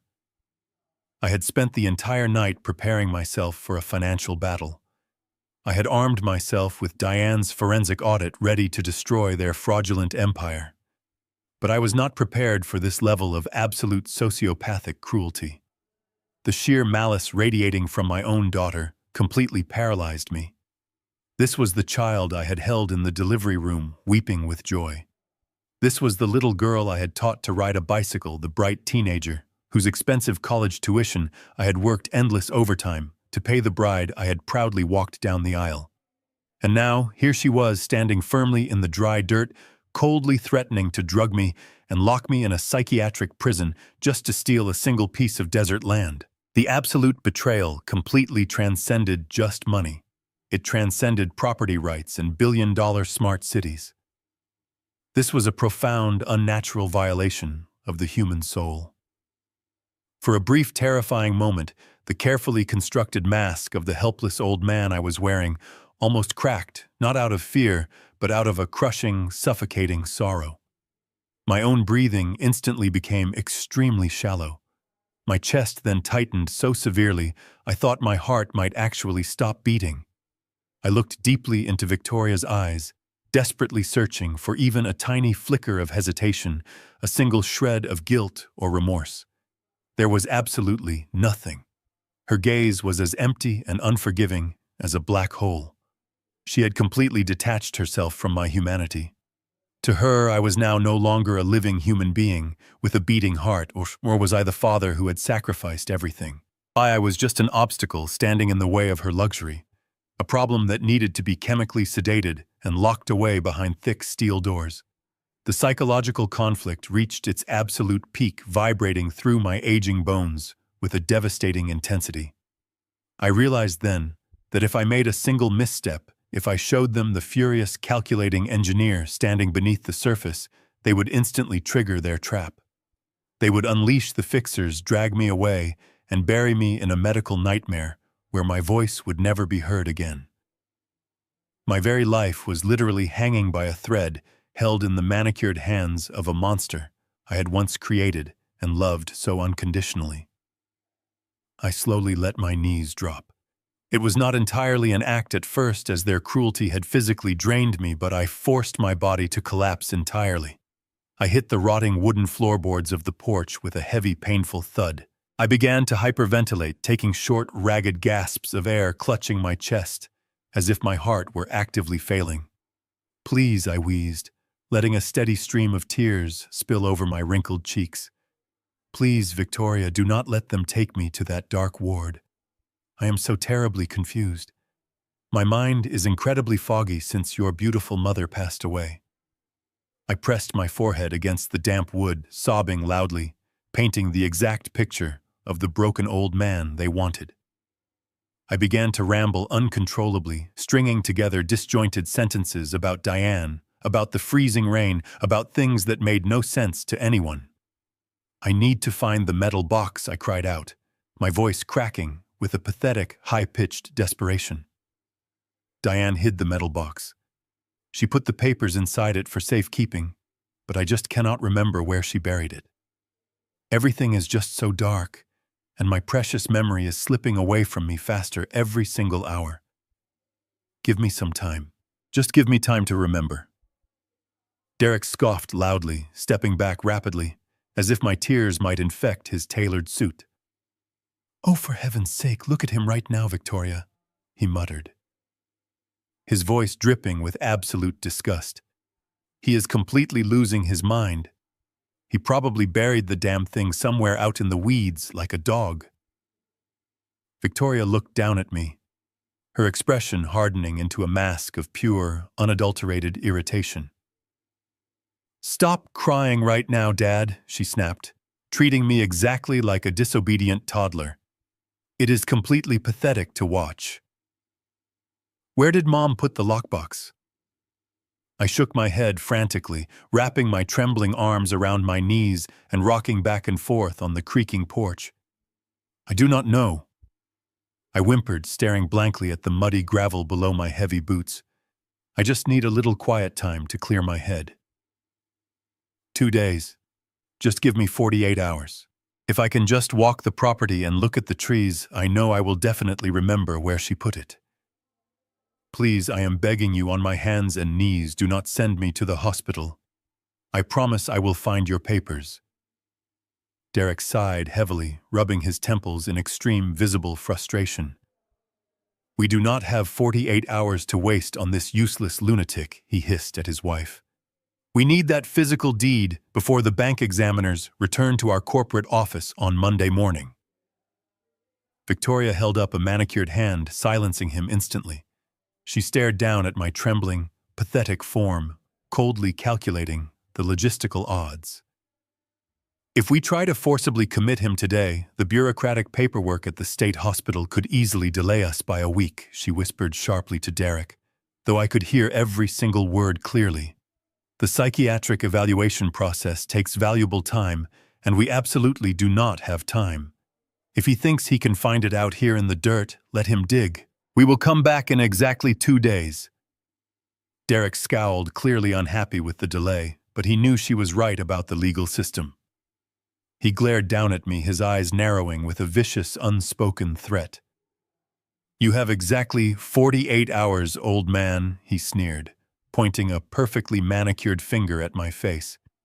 If you do not have that original property deed in your hands. When we return on Sunday morning, I will personally drag you by your thinning hair and throw you into a padded cell myself. Do you understand me? I nodded weakly, continuing to sob and rock back and forth, refusing to make eye contact. Disgusted by my pathetic display, Victoria turned on her expensive heels and marched swiftly back toward the idling black vehicles. Derek followed closely behind her, signaling for the 2 massive fixers to stand down and return to the second car. The heavy car doors slammed shut in rapid succession, a sound that echoed sharply across the quiet, barren desert landscape. The engines roared to life, kicking up another massive cloud of dry dust and gravel as they violently reversed out of the long driveway.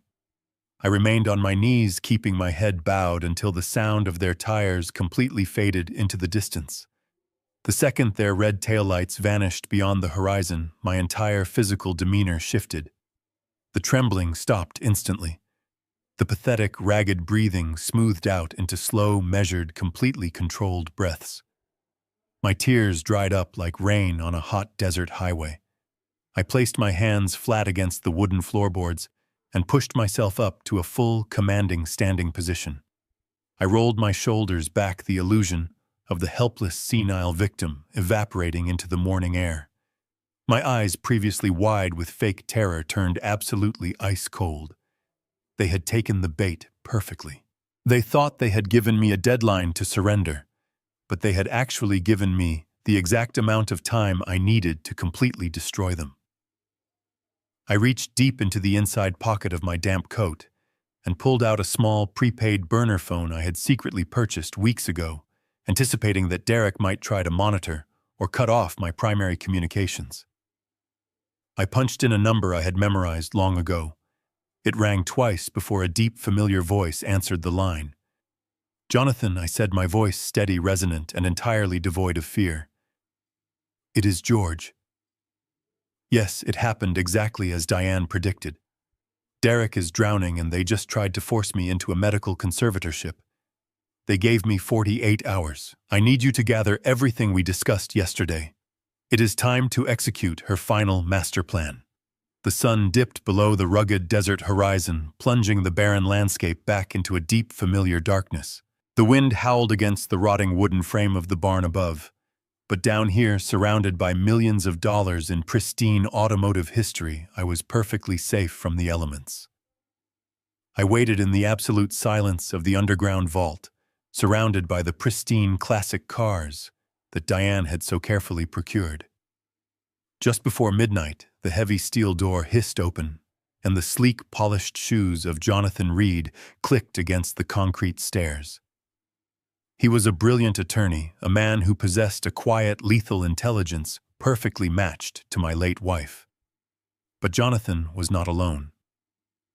Walking silently behind him was an older, sharply dressed gentleman carrying two massive reinforced steel briefcases.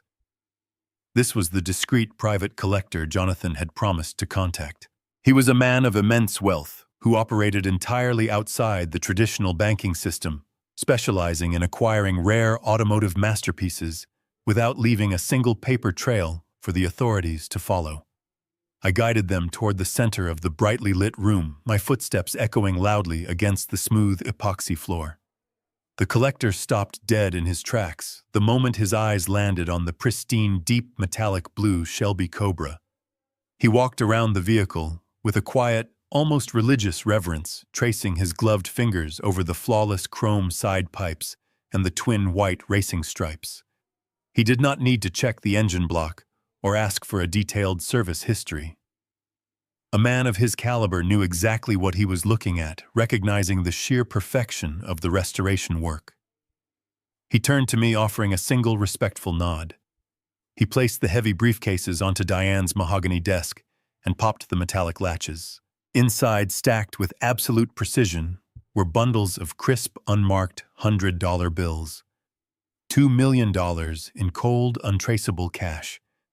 It was a staggering amount of physical currency, carrying a distinct, sharp smell of fresh ink and paper that filled the enclosed space. Selling the Shelby felt like letting go of a piece of my wife's magnificent legacy, a brief pang of sorrow echoing in my chest. But as I looked at the towering stacks of money, I knew this was exactly what she had intended. This vault was not a museum meant to gather dust. It was a fully stocked armory prepared for a financial war. I reached out and shook the collector's hand to finalize the agreement. He respectfully backed the Shelby out of the vault, the engine roaring with a beautiful ferocity, and drove it off into the desert night, leaving Jonathan and me alone with the resources I desperately needed. I was no longer a penniless old man entirely at the mercy of my daughter's cruel ambitions. I now possessed a formidable war chest, and it was time to actively prepare for the upcoming slaughter. Jonathan wasted absolutely no time. By dawn, he had facilitated the next crucial phase of our counterattack.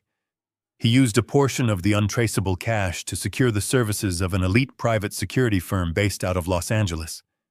These were not the cheap, low-level thugs Derek had hired to intimidate me. These were highly trained former military operatives who specialized in corporate protection and high-threat extraction. I met with the lead security contractor, a broad-shouldered veteran with cold, calculating eyes, and handed him a thick envelope of cash. I gave him a detailed dossier on Derek Victoria and the two fixers they had brought to the farm.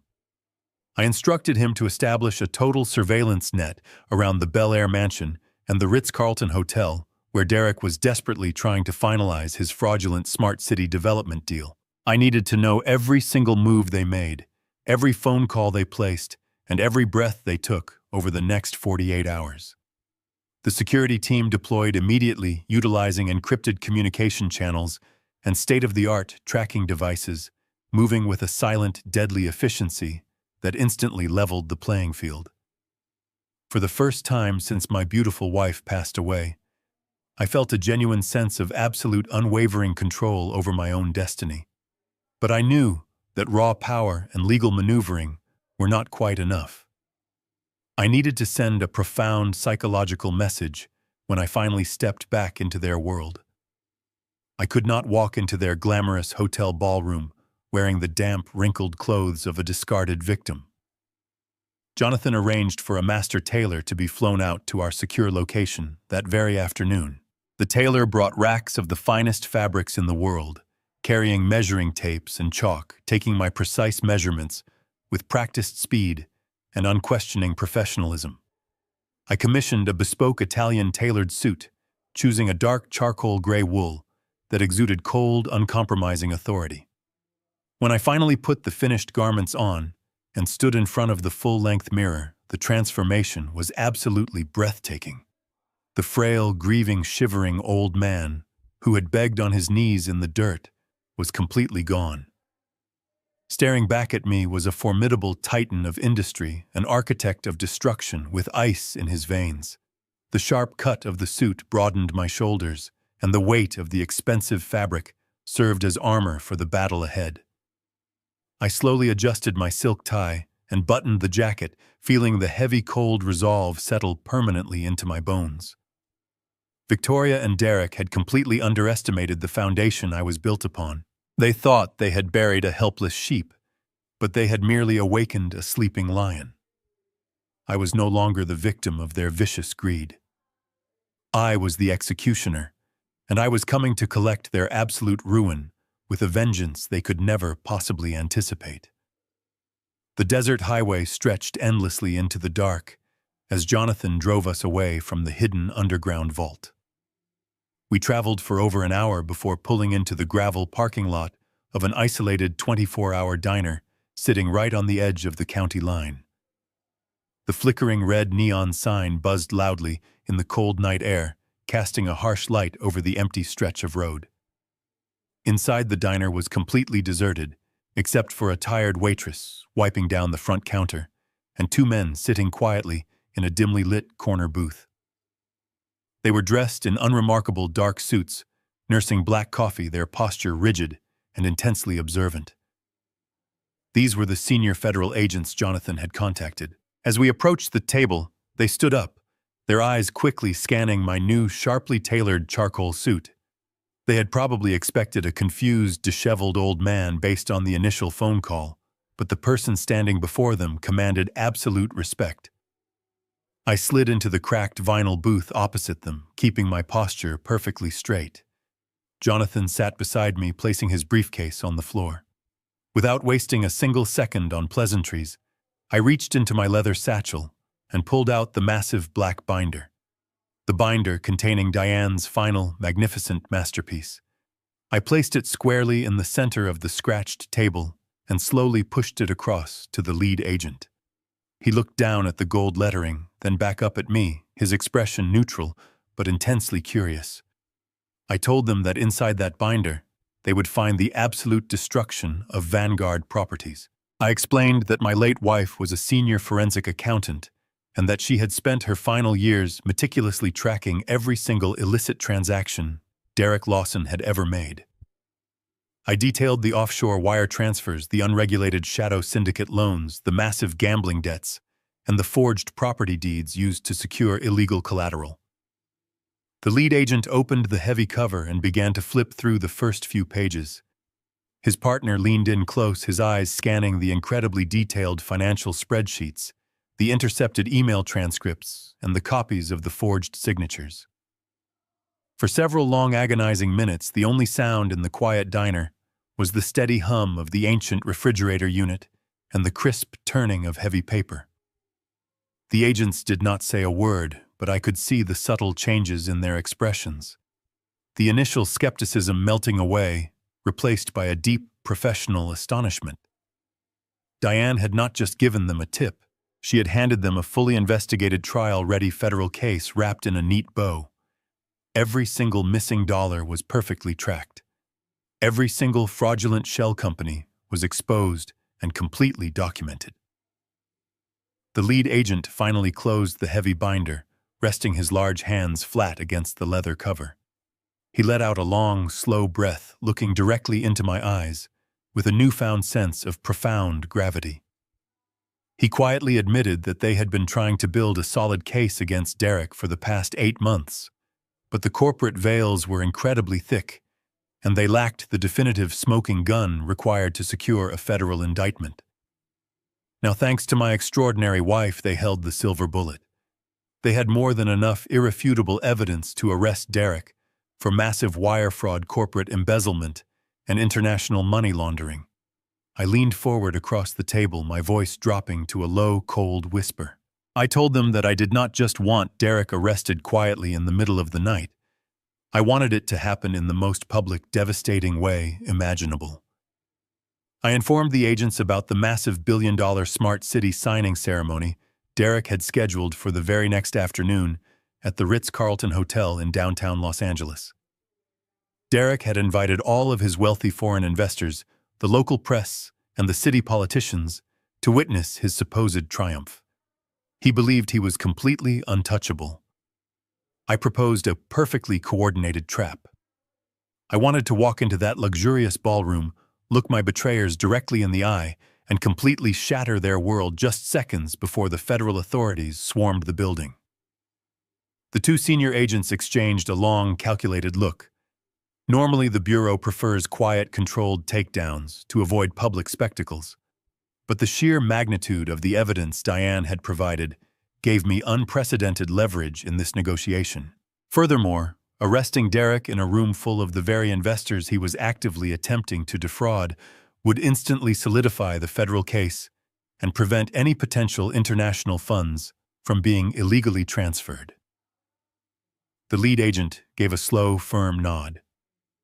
We spent the next 2 hours drinking bitter diner coffee and meticulously planning every single second of the upcoming operation.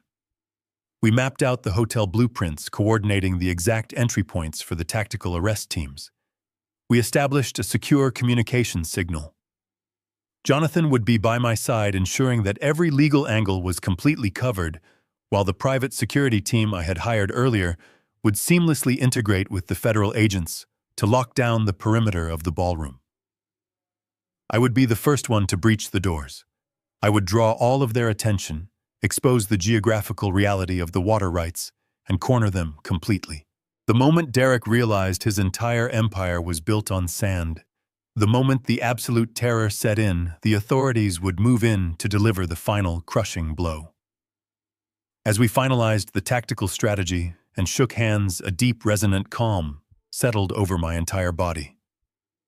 The anger and the profound sorrow that had nearly broken me in the desert had completely vanished. It was replaced by a cold, mathematical certainty. Victoria and Derek had stripped me of my home, my savings, and my dignity. They had planned to lock me away in a dark, padded cell and erase my existence, but they had tragically forgotten who built the foundation they were standing on. Tomorrow afternoon, under the bright, expensive chandeliers of the hotel, I was going to tear their entire world down to the absolute ground.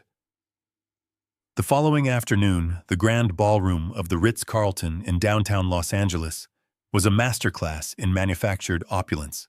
Crystal chandeliers, the size of small vehicles, hung from the intricately painted ceiling, casting a warm golden glow over the gathering of the city elite. A live string quartet played softly in the corner, their classical melodies floating above the low murmur of wealthy conversations. Waiters in pristine white tuxedos glided effortlessly across the polished marble floors, carrying silver trays loaded with crystal flutes of vintage champagne and delicate porcelain spoons filled with imported caviar. At the very center of this lavish display stood Derek and my daughter Victoria. They were holding court, surrounded by a tight circle of wealthy foreign investors and local politicians. Derek was wearing a tailored navy blue suit that probably cost more than most people earn in a year. He held a glass of champagne in one hand and gestured expansively with the other, his face flushed with the absolute arrogant confidence of a man who believed he had just conquered the entire world. Victoria stood faithfully by his side, draped in a stunning emerald green designer gown, a diamond necklace resting perfectly against her collarbone. She laughed lightly at something one of the investors said, her smile looking so genuine, so perfectly practiced, that it made my stomach turn. They were completely in their element, soaking in the admiration and the envy of the room, entirely convinced that they had successfully crushed the senile old man. From their perspective, the victory was already absolute and unquestionable.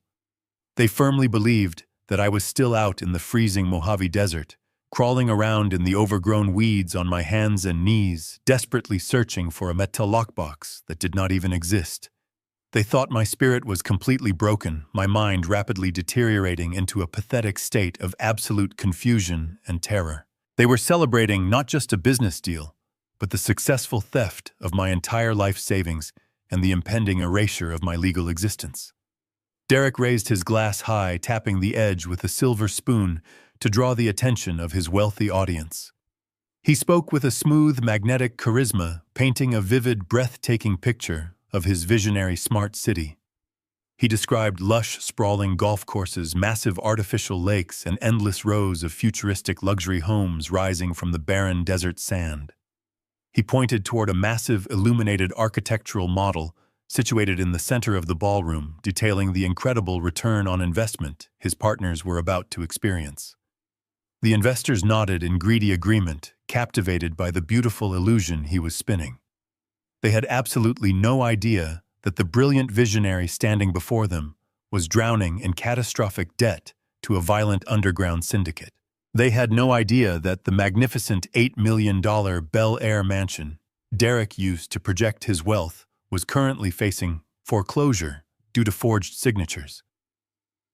The atmosphere in the ballroom was dripping with a heavy, intoxicating extravagance, but beneath the surface it was nothing more than a fragile house of cards waiting for a single gust of wind. Every single detail of the event was a carefully constructed lie. The massive ice sculptures shaped like modern skyscrapers slowly melting near the buffet tables were paid for with stolen money. The expensive silk drapery framing the tall windows was funded by fraudulent offshore accounts. Even the bright, enthusiastic smiles of the corporate executives were completely hollow, masking the deep, bleeding financial wounds Vanguard Properties was desperately trying to conceal. The sheer audacity of the gathering was almost difficult to comprehend. Derek was standing in the middle of a room filled with powerful, dangerous men, asking them to hand over billions of dollars for a city that had no water, no foundation, and absolutely no future. The tension was incredibly thick, vibrating through the heavy bass of the string quartet and the clinking of expensive crystal. It was a lavish, beautiful tomb decorated perfectly. For a funeral nobody in the room knew they were attending. The investors were completely blind to the federal agents quietly moving into position in the hotel lobby downstairs. They were blind to the private security operatives securing the freight elevators and monitoring the fire exits. And most importantly, they were entirely blind to the storm that was gathering just outside the heavy mahogany doors of the ballroom. As the highly anticipated signing ceremony drew closer, Victoria guided the lead foreign investor toward a long oak table. She smiled brightly, completely detached from the horrific betrayal she had committed. They genuinely thought the story was over. They thought they had won. But their spectacular downfall was finally about to begin. The beautifully arranged flowers on the table masked the rot underneath. Victoria picked up a solid gold fountain pen, turning it over in her manicured hands, ready to sign away billions based on pure fiction. She looked across the crowded room at her husband, sharing a deeply conspiratorial glance. They believed that the crushing weight of their massive debts was finally lifting, replaced by a glorious golden future built entirely upon my absolute destruction. The musicians seamlessly transitioned into a sweeping, triumphant crescendo, perfectly matching the immense ego radiating from Derek as he took his place at the head of the table. He cleared his throat, preparing to deliver his final victorious speech to the gathered elite. Every camera flash captured the flawless illusion of their success. Every handshake sealed another layer of their profound deception. They were standing exactly where they had always wanted to be elevated, high above the consequences of their cruel actions, entirely untouchable in their luxurious fortress. But luxury cannot stop justice. And a fortress made of lies offers absolutely no protection when the foundation is ripped away. They thought they had written the end of my story. Instead, they had merely set the stage for my glorious, unforgettable return. The trap was now absolutely perfectly primed. The string quartet reached a soaring, beautiful climax, just as Derek leaned over the polished oak table, his hand hovering gracefully over the binding investment contracts. He wore the triumphant, sickening smile of a man who believed he had successfully stolen the world. But his moment of absolute glory was about to be violently shattered. Without warning, the massive, intricately carved mahogany doors of the grand ballroom did not just open. They were forcefully thrown apart. The heavy brass handles slammed against the marble walls with a deafening crack that echoed like a gunshot through the cavernous space. The sudden explosive noise caused the elegant string quartet to completely halt their performance, the cellist dragging his bow across the strings in a harsh, discordant screech. The low murmur of wealthy conversation instantly died, replaced by a tense, suffocating silence. Every single head in the room, from the foreign billionaires to the local politicians, turned simultaneously toward the main entrance. Stepping through the grand threshold were four large men in immaculate dark suits, the elite private security team I had hired. They moved with terrifying synchronized precision, fanning out to secure the immediate perimeter of the doorway, their hands resting calmly but purposefully near their waistbands. And then I walked in. I was no longer the broken, shivering, soaking wet old man they had thrown out into the freezing rain just a few nights ago. I was no longer the pathetic, sobbing victim, kneeling in the desert dirt, begging my cruel daughter for mercy. I stepped into the brilliant light of the crystal chandeliers as a formidable titan of industry. The bespoke charcoal gray Italian wool suit draped perfectly over my broad shoulders, serving as an impenetrable suit of armor. Every step I took against the polished marble floor resonated with absolute, uncompromising authority. I held my head high, my posture perfectly straight, channeling 40 years of commanding heavy construction sites into a single devastating presence. Flanking my right side was Jonathan Reed, holding his heavy leather briefcase, his face set in a cold, calculating expression of legal execution. The wealthy investors closest to the door instinctively took a step back, parting like the sea to create a wide, clear path directly down the center of the ballroom. They did not know who I was, but the sheer gravity radiating from our entrance commanded their absolute silence and respect. I did not look at the expensive ice sculptures or the terrified waiters holding trays of spilled champagne. My eyes were locked entirely on the head table at the far end of the room. I walked with the slow, measured pace of a predator that had finally cornered its prey. The elaborate, multi-million-dollar illusion that Vanguard Properties had spent months building was already beginning to crumble just from the weight of my arrival. I was the architect of their destruction, and I had finally come to collect my absolute due from the very people who tried to bury me alive. As I strode purposefully down the long center aisle of the ballroom, I kept my gaze fixed with laser precision on my daughter and her husband. The physical transformation in their demeanor was absolutely spectacular to witness.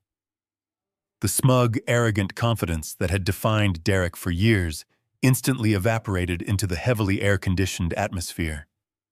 The blood completely drained from his handsome face, leaving his skin a sickly pale shade of ash. His hand, still hovering above the lucrative investment contracts, began to tremble so violently that he dropped the solid gold fountain pen. It clattered loudly against the oak table, rolling off the edge and bouncing onto the marble floor.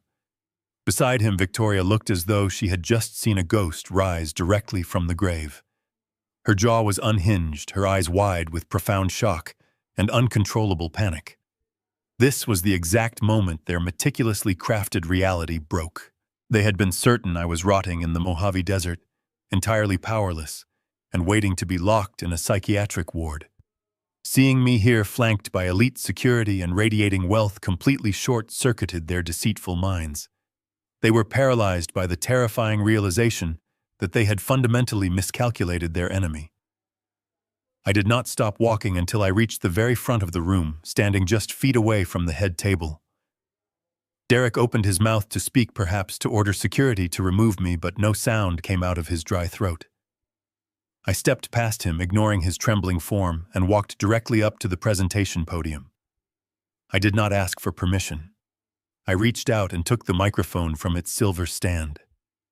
The sudden movement caused a sharp whine of audio feedback to pierce through the quiet ballroom, making several guests wince and cover their ears.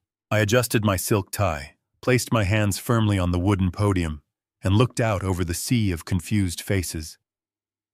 The silence in the room was so absolute you could hear the humming of the massive crystal chandeliers above us. I took a slow, deep breath, feeling the certainty of justice settling into my chest. "Good afternoon, ladies and gentlemen," I began, my voice booming through the high-quality sound system, rich with steady, unwavering authority. "I apologize for the interruption of this beautiful celebration. My name is George Caldwell. I am the father-in-law of your visionary host, Derek Lawson. I know many of you are preparing to transfer billions into his proposed smart city development today. But before you sign those contracts, there is a fundamental geographical reality about this project that my son-in-law has deliberately chosen to hide from you.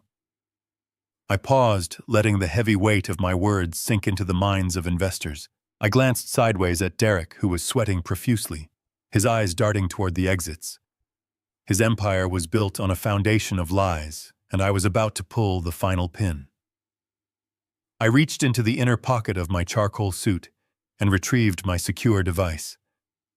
Jonathan stepped forward seamlessly, plugging a small auxiliary cable from the podium's sophisticated soundboard directly into my phone. I looked down at Victoria, whose face had now shifted from profound shock to sheer, pure, unadulterated terror. She took a panicked step toward me, her manicured hand raised in a desperate, silent plea, but my elite security team instantly moved to block her path, standing like an impenetrable wall of solid muscle. I tapped the screen. The crisp, digitized audio filled the cavernous ballroom, echoing off the massive crystal chandeliers and the polished marble floors. It was the exact recording I had captured during their vicious morning ambush at the farm. Victoria's cold, clinical voice rang out with terrifying clarity for every single person to hear. If you do not walk into that decaying barn right now and bring me the original lockbox with the property deed, Derek and I are going straight to a judge. We will file for a forced medical conservatorship. I will have you locked inside a high-security state-run psychiatric ward. They will drug you, strap you to a bed, and leave you to rot in a white room where nobody will ever listen to a single word you say. A collective audible gasp ripped through the dense crowd of wealthy investors and local politicians. The delicate, joyful sound of clinking champagne glasses completely ceased. The horrifying, undeniable reality of her words hung heavily in the air. The elite society members, the very people who had just been laughing and drinking expensive wine with her, now stared at Victoria with absolute revulsion. She physically shrank under the immense weight of their collective disgust, covering her trembling mouth with both of her hands as tears of pure humiliation finally spilled down her pale cheeks. The digital recording continued without mercy, playing Derek's highly aggressive threat to have his violent associates physically drag me away by my thinning hair. The wealthy investors began to murmur furiously among themselves. They were ruthless, calculated businessmen, but this level of profound sociopathic cruelty, directed at a grieving father, was entirely beyond the pale. I paused the recording and looked directly at the lead foreign investor, the powerful man who had been holding the solid gold pen just moments before. I asked him, my voice echoing loudly across the silent room, if this was the kind of moral foundation he wished to build his billion-dollar legacy upon. I asked him if he truly trusted a desperate man who would gladly chemically sedate his own grieving father-in-law just to steal a barren patch of desert dirt. The older investor stared at Derek with unmasked contempt. He slowly placed the gold pen down on the polished oak table and took a definitive, highly visible step away from the podium. The entire room was shifting, the carefully constructed illusion crumbling piece by beautiful piece.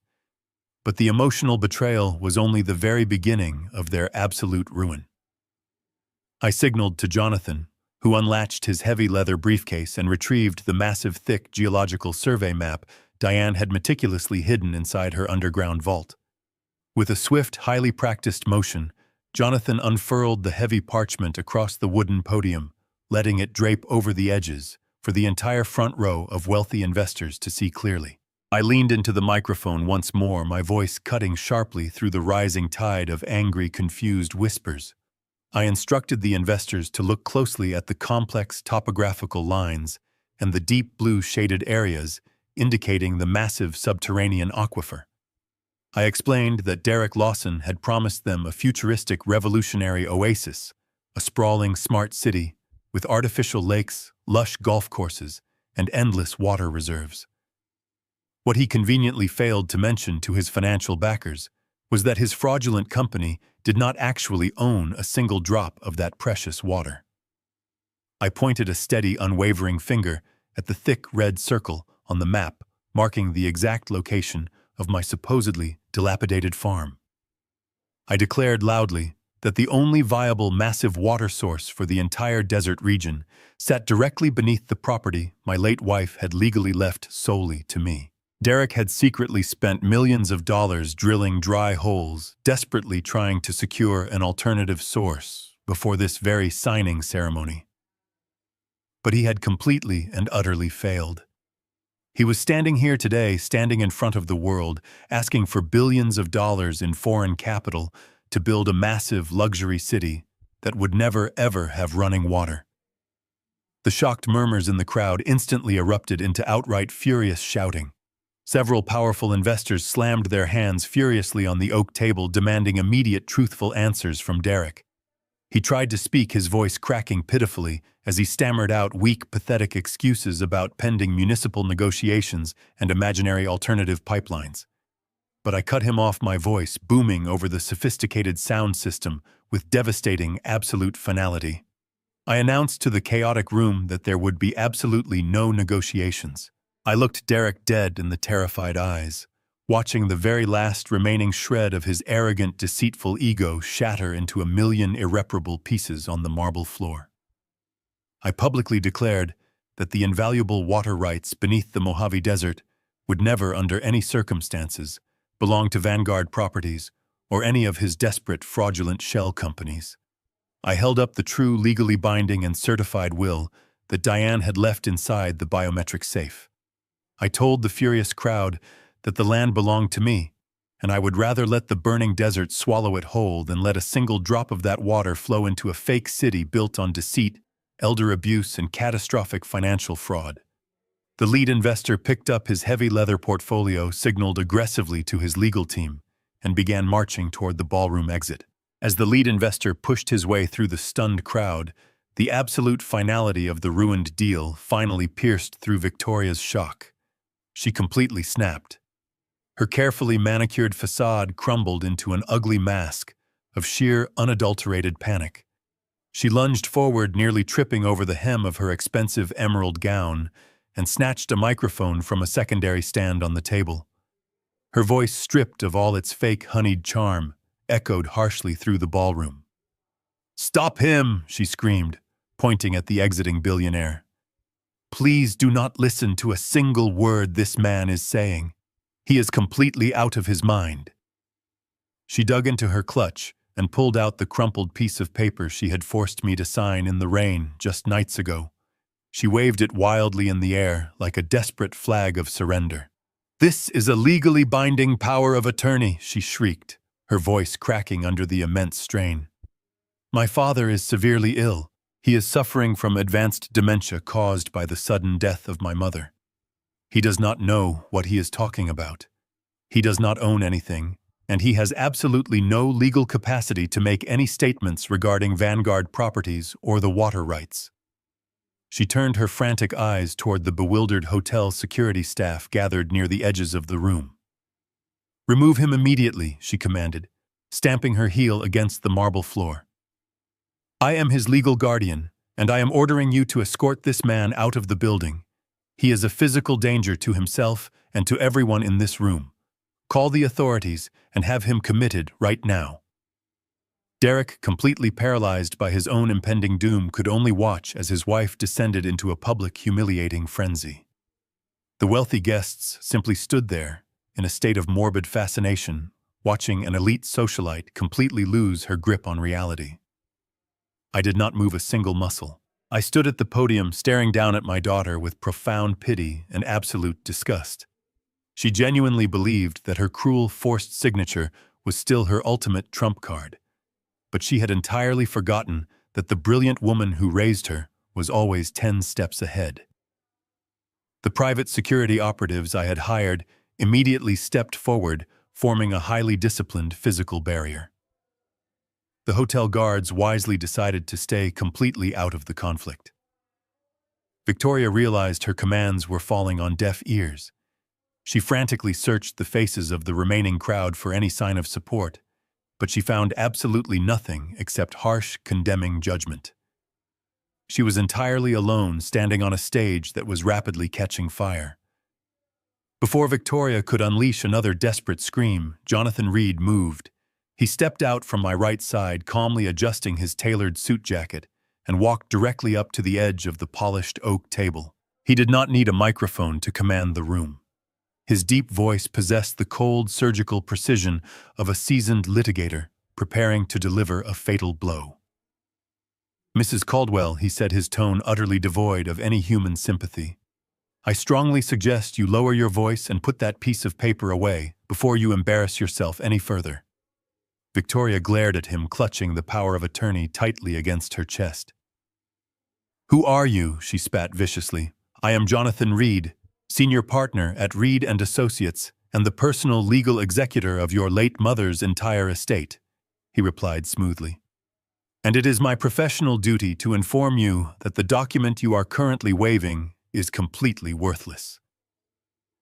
Victoria froze instantly, her eyes darting frantically between Jonathan's stoic face and the crumpled paper in her trembling hand. "That is a lie," she stammered, her arrogant confidence severely wavering. "He signed it willingly. I have total, absolute legal control over all of his financial assets."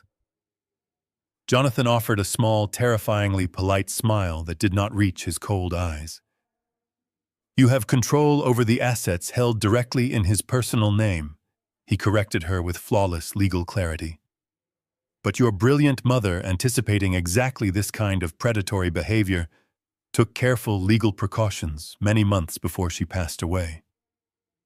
The farm in the Mojave Desert, the subterranean aquifer beneath it, and the millions of dollars in classic automotive assets hidden on the property do not actually belong to your father." Victoria blinked, a sudden glimmer of hope flashing in her tear-filled eyes.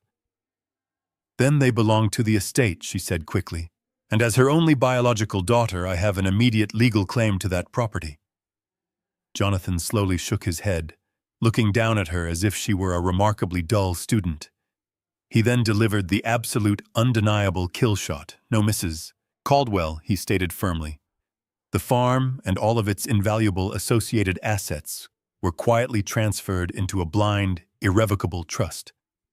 And by the very definition of trust law in this state, an irrevocable trust cannot be modified, amended, or terminated without the explicit permission of the original grantor.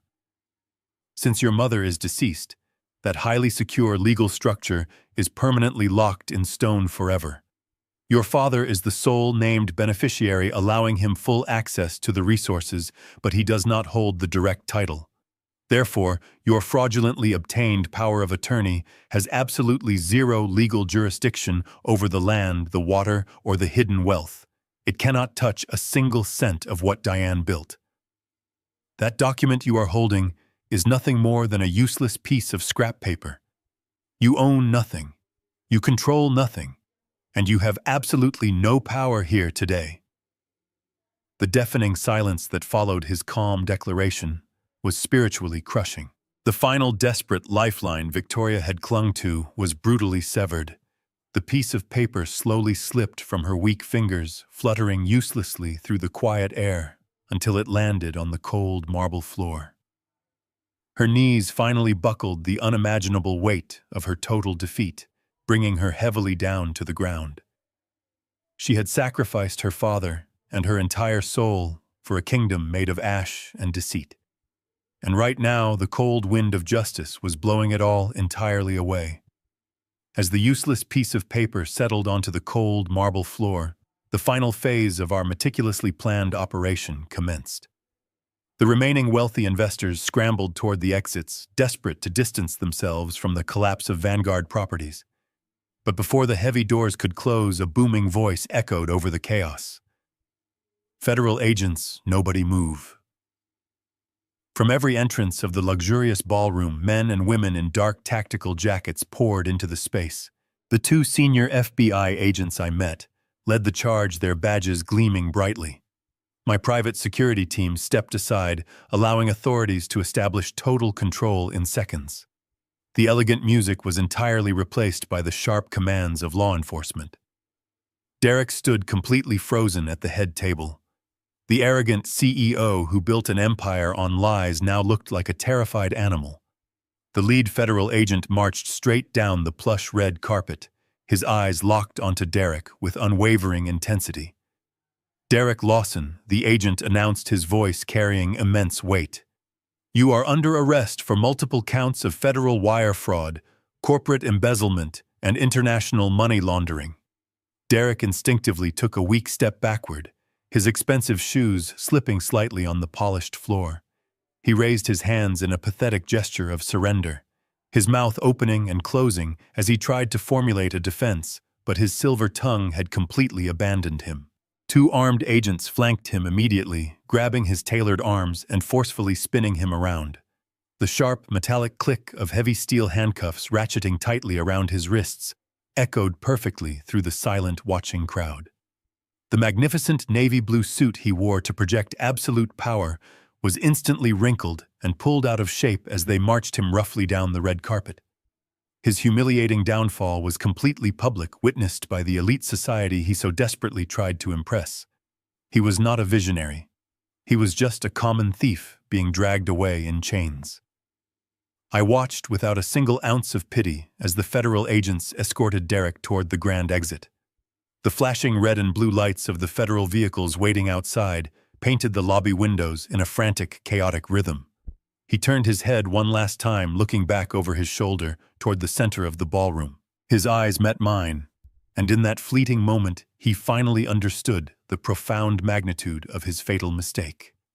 He had tried to bury a man who spent 40 years building unbreakable foundations. Now he was the one being buried under the crushing weight of a federal indictment that would keep him behind thick steel bars for the rest of his natural life. As the heavy wooden doors closed behind him, sealing his dark fate forever, the atmosphere in the room shifted abruptly. The immediate physical threat of Derek was gone, but the emotional wreckage he left behind was still very much present.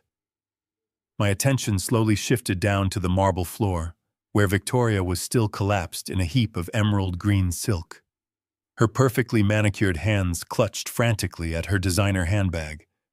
Her expensive smartphone was vibrating relentlessly against the hard floor, the screen lighting up with an endless barrage of urgent notifications.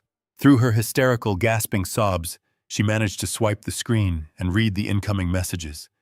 The deep, agonizing wail that tore from her throat was a sound of pure, absolute devastation. The bank had not waited for the federal authorities to conclude their spectacular raid. The moment the FBI froze Derek's fraudulent corporate assets, the automated financial tripwires had been triggered. The shadow syndicates and the massive lending institutions had simultaneously moved to collect their debts. Victoria stared at the glowing screen of her phone, her tear-streaked face twisting into a mask of pure, unadulterated horror. "They took the house," she gasped, her voice trembling so violently she could barely form the terrible words. "The bank just seized the Bel Air mansion. The accounts are completely frozen. I have absolutely nothing left." She crawled across the cold, polished floor, her expensive gown dragging through the spilled champagne and the scattered remnants of her ruined celebration. She reached the bottom of the wooden podium and weakly grabbed the tailored hem of my charcoal gray trousers. "Daddy," she wept, the dark mascara running in thick, ugly streams down her pale cheeks. "Daddy, please. You have to help me. I am so terribly sorry for everything we did." Derek forced me into it. He made me sign those papers. I had absolutely no idea it was this bad. Please do not let them take my beautiful home. Do not leave me out on the street. You are my father. You have the farm, you have all that money hidden in the vault. Please just pay the bank. Save me." Her desperate, pleading eyes looked up at me, searching frantically for the unconditional, foolish love that had defined my entire life. She was begging the very man she had gleefully thrown out into the freezing storm just days ago, the man she had coldly threatened to lock inside a padded psychiatric cell. The sheer, breathtaking hypocrisy of her tears was almost too immense to properly comprehend. I looked silently down at the weeping, broken woman clinging desperately to my legs. I felt no sorrow, no lingering paternal instinct to protect her from the storm she had created. The cold wind of the Mojave Desert had completely frozen that part of my heart. I gently, but firmly pulled my leg back, forcing her to release her desperate grip on my suit. She reached out one last time, her voice breaking into a pathetic, hollow whimper as she realized the undeniable truth of her new reality. I stared into her terrified eyes and delivered the absolute final blow. "You were right, sweetheart," I whispered coldly, my voice completely devoid of any remaining affection. "That house has too many stairs. It is not safe for you." 1 month later, the chaotic aftermath of that spectacular ballroom raid had finally settled into a quiet, undeniable reality. The federal authorities moved swiftly, freezing every single bank account associated with Vanguard properties and seizing their stolen assets. Derek was sitting in a federal detention center, utterly disgraced, denied bail, and facing decades in federal prison.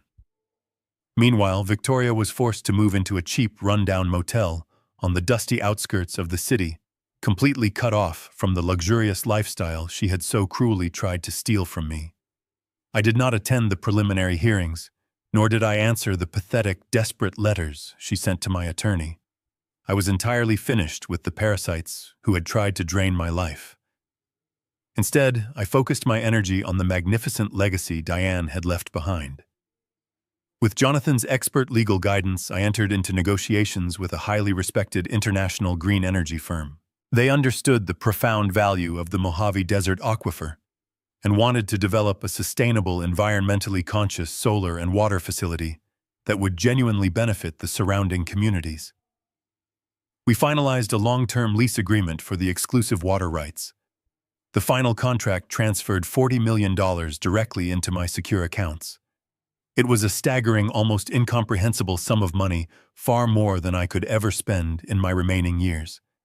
But I knew exactly what my brilliant, compassionate wife would have wanted me to do with it. I took exactly half of that fortune, $20 million, and established a powerful legal defense fund. I named it the Diane Caldwell Foundation for Elder Justice. I hired a dedicated team of ruthless, top-tier attorneys whose sole mission was to protect vulnerable senior citizens from financial abuse and predatory conservatorships. I wanted to ensure that no older person would ever have to stand trembling in the freezing rain, terrified of being locked in a psychiatric ward by their own greedy children. We provided free, aggressive legal representation to those who had been silenced, turning Diane's final act of protection into a massive nationwide shield for the defenseless. It was the absolute perfect tribute to the remarkable woman who had saved my life from beyond the grave. With my future entirely secure and my heart finally at peace, I decided it was time to truly enjoy the freedom Diane had gifted me. I walked down into the brilliant climate-controlled subterranean vault one last time, admiring the breathtaking collection of classic vehicles. I selected the pristine silver birch Aston Martin, leaving the remaining cars safely guarded by the elite security team who now lived permanently on the heavily fortified property. The powerful engine roared to life with a deep, resonant growl that vibrated perfectly right through my chest. I drove the magnificent masterpiece out of the barren desert and headed straight toward the beautiful California coast. Right now, I am cruising smoothly down the Pacific Coast Highway in Malibu. The top is down, and the crisp, salty ocean breeze is rushing past my face, carrying away the very last lingering traces of sorrow and betrayal. To my right, the vast, endless expanse of the Pacific Ocean sparkles brilliantly under the warm afternoon sun, the waves crashing rhythmically against the golden beaches and the jagged coastal cliffs. To my left, the winding scenic road stretches out like a ribbon of pure, absolute freedom. The heavy, suffocating weight that had crushed my spirit just 30 days ago is completely gone. I feel the smooth, polished wood of the classic steering wheel under my calloused hands, and for the first time in a very long time I am smiling. A genuine bright smile that reaches all the way to my eyes. I am 76 years old, but as I shift the gears and feel the incredible surge of power from the vintage engine, I feel like a young man again. I am no longer a victim. I am a survivor who walked through a terrible fire and emerged entirely unbroken. Sometimes I look over at the empty passenger seat, and I can almost see Diane sitting right there beside me wearing her favorite silk scarf, smiling proudly at the man I have become. She gave me the tools to fight back, but more importantly, she gave me the incredible opportunity to start over. The beautiful coastal landscape blurs past me in a magnificent streak of vibrant green and deep blue, reminding me that life is incredibly precious and far too short to spend it surrounded by people who do not truly value your heart. Blood does not make you family. Respect does. Never underestimate the quiet ones who built the world you stand on. We sacrifice our bodies, our time, and our dreams to give our children a much better life. But that unconditional love should never be an open invitation for severe abuse. If someone uses your love as a weapon against you, you have the absolute right to disarm them and walk away forever without looking back. Do you completely agree with how I handled them? Did they get exactly what they deserved? In the end, I truly want to know your thoughts. Please hit the like button, subscribe to the channel, and leave a comment below telling me your honest opinion. Let me know which city or country you are listening from today. If my story gave you courage or helped you realize your own worth, you can support this channel by sending a super thanks so I can keep bringing you these powerful narratives. It has been a profound journey, and I am entirely grateful to share it with you. Thank you for staying with me through the heavy storm, for listening to my truth, and for supporting the cause of justice. Always remember to protect your peace, stand up for your personal dignity, and never let anyone make you feel like you are entirely finished.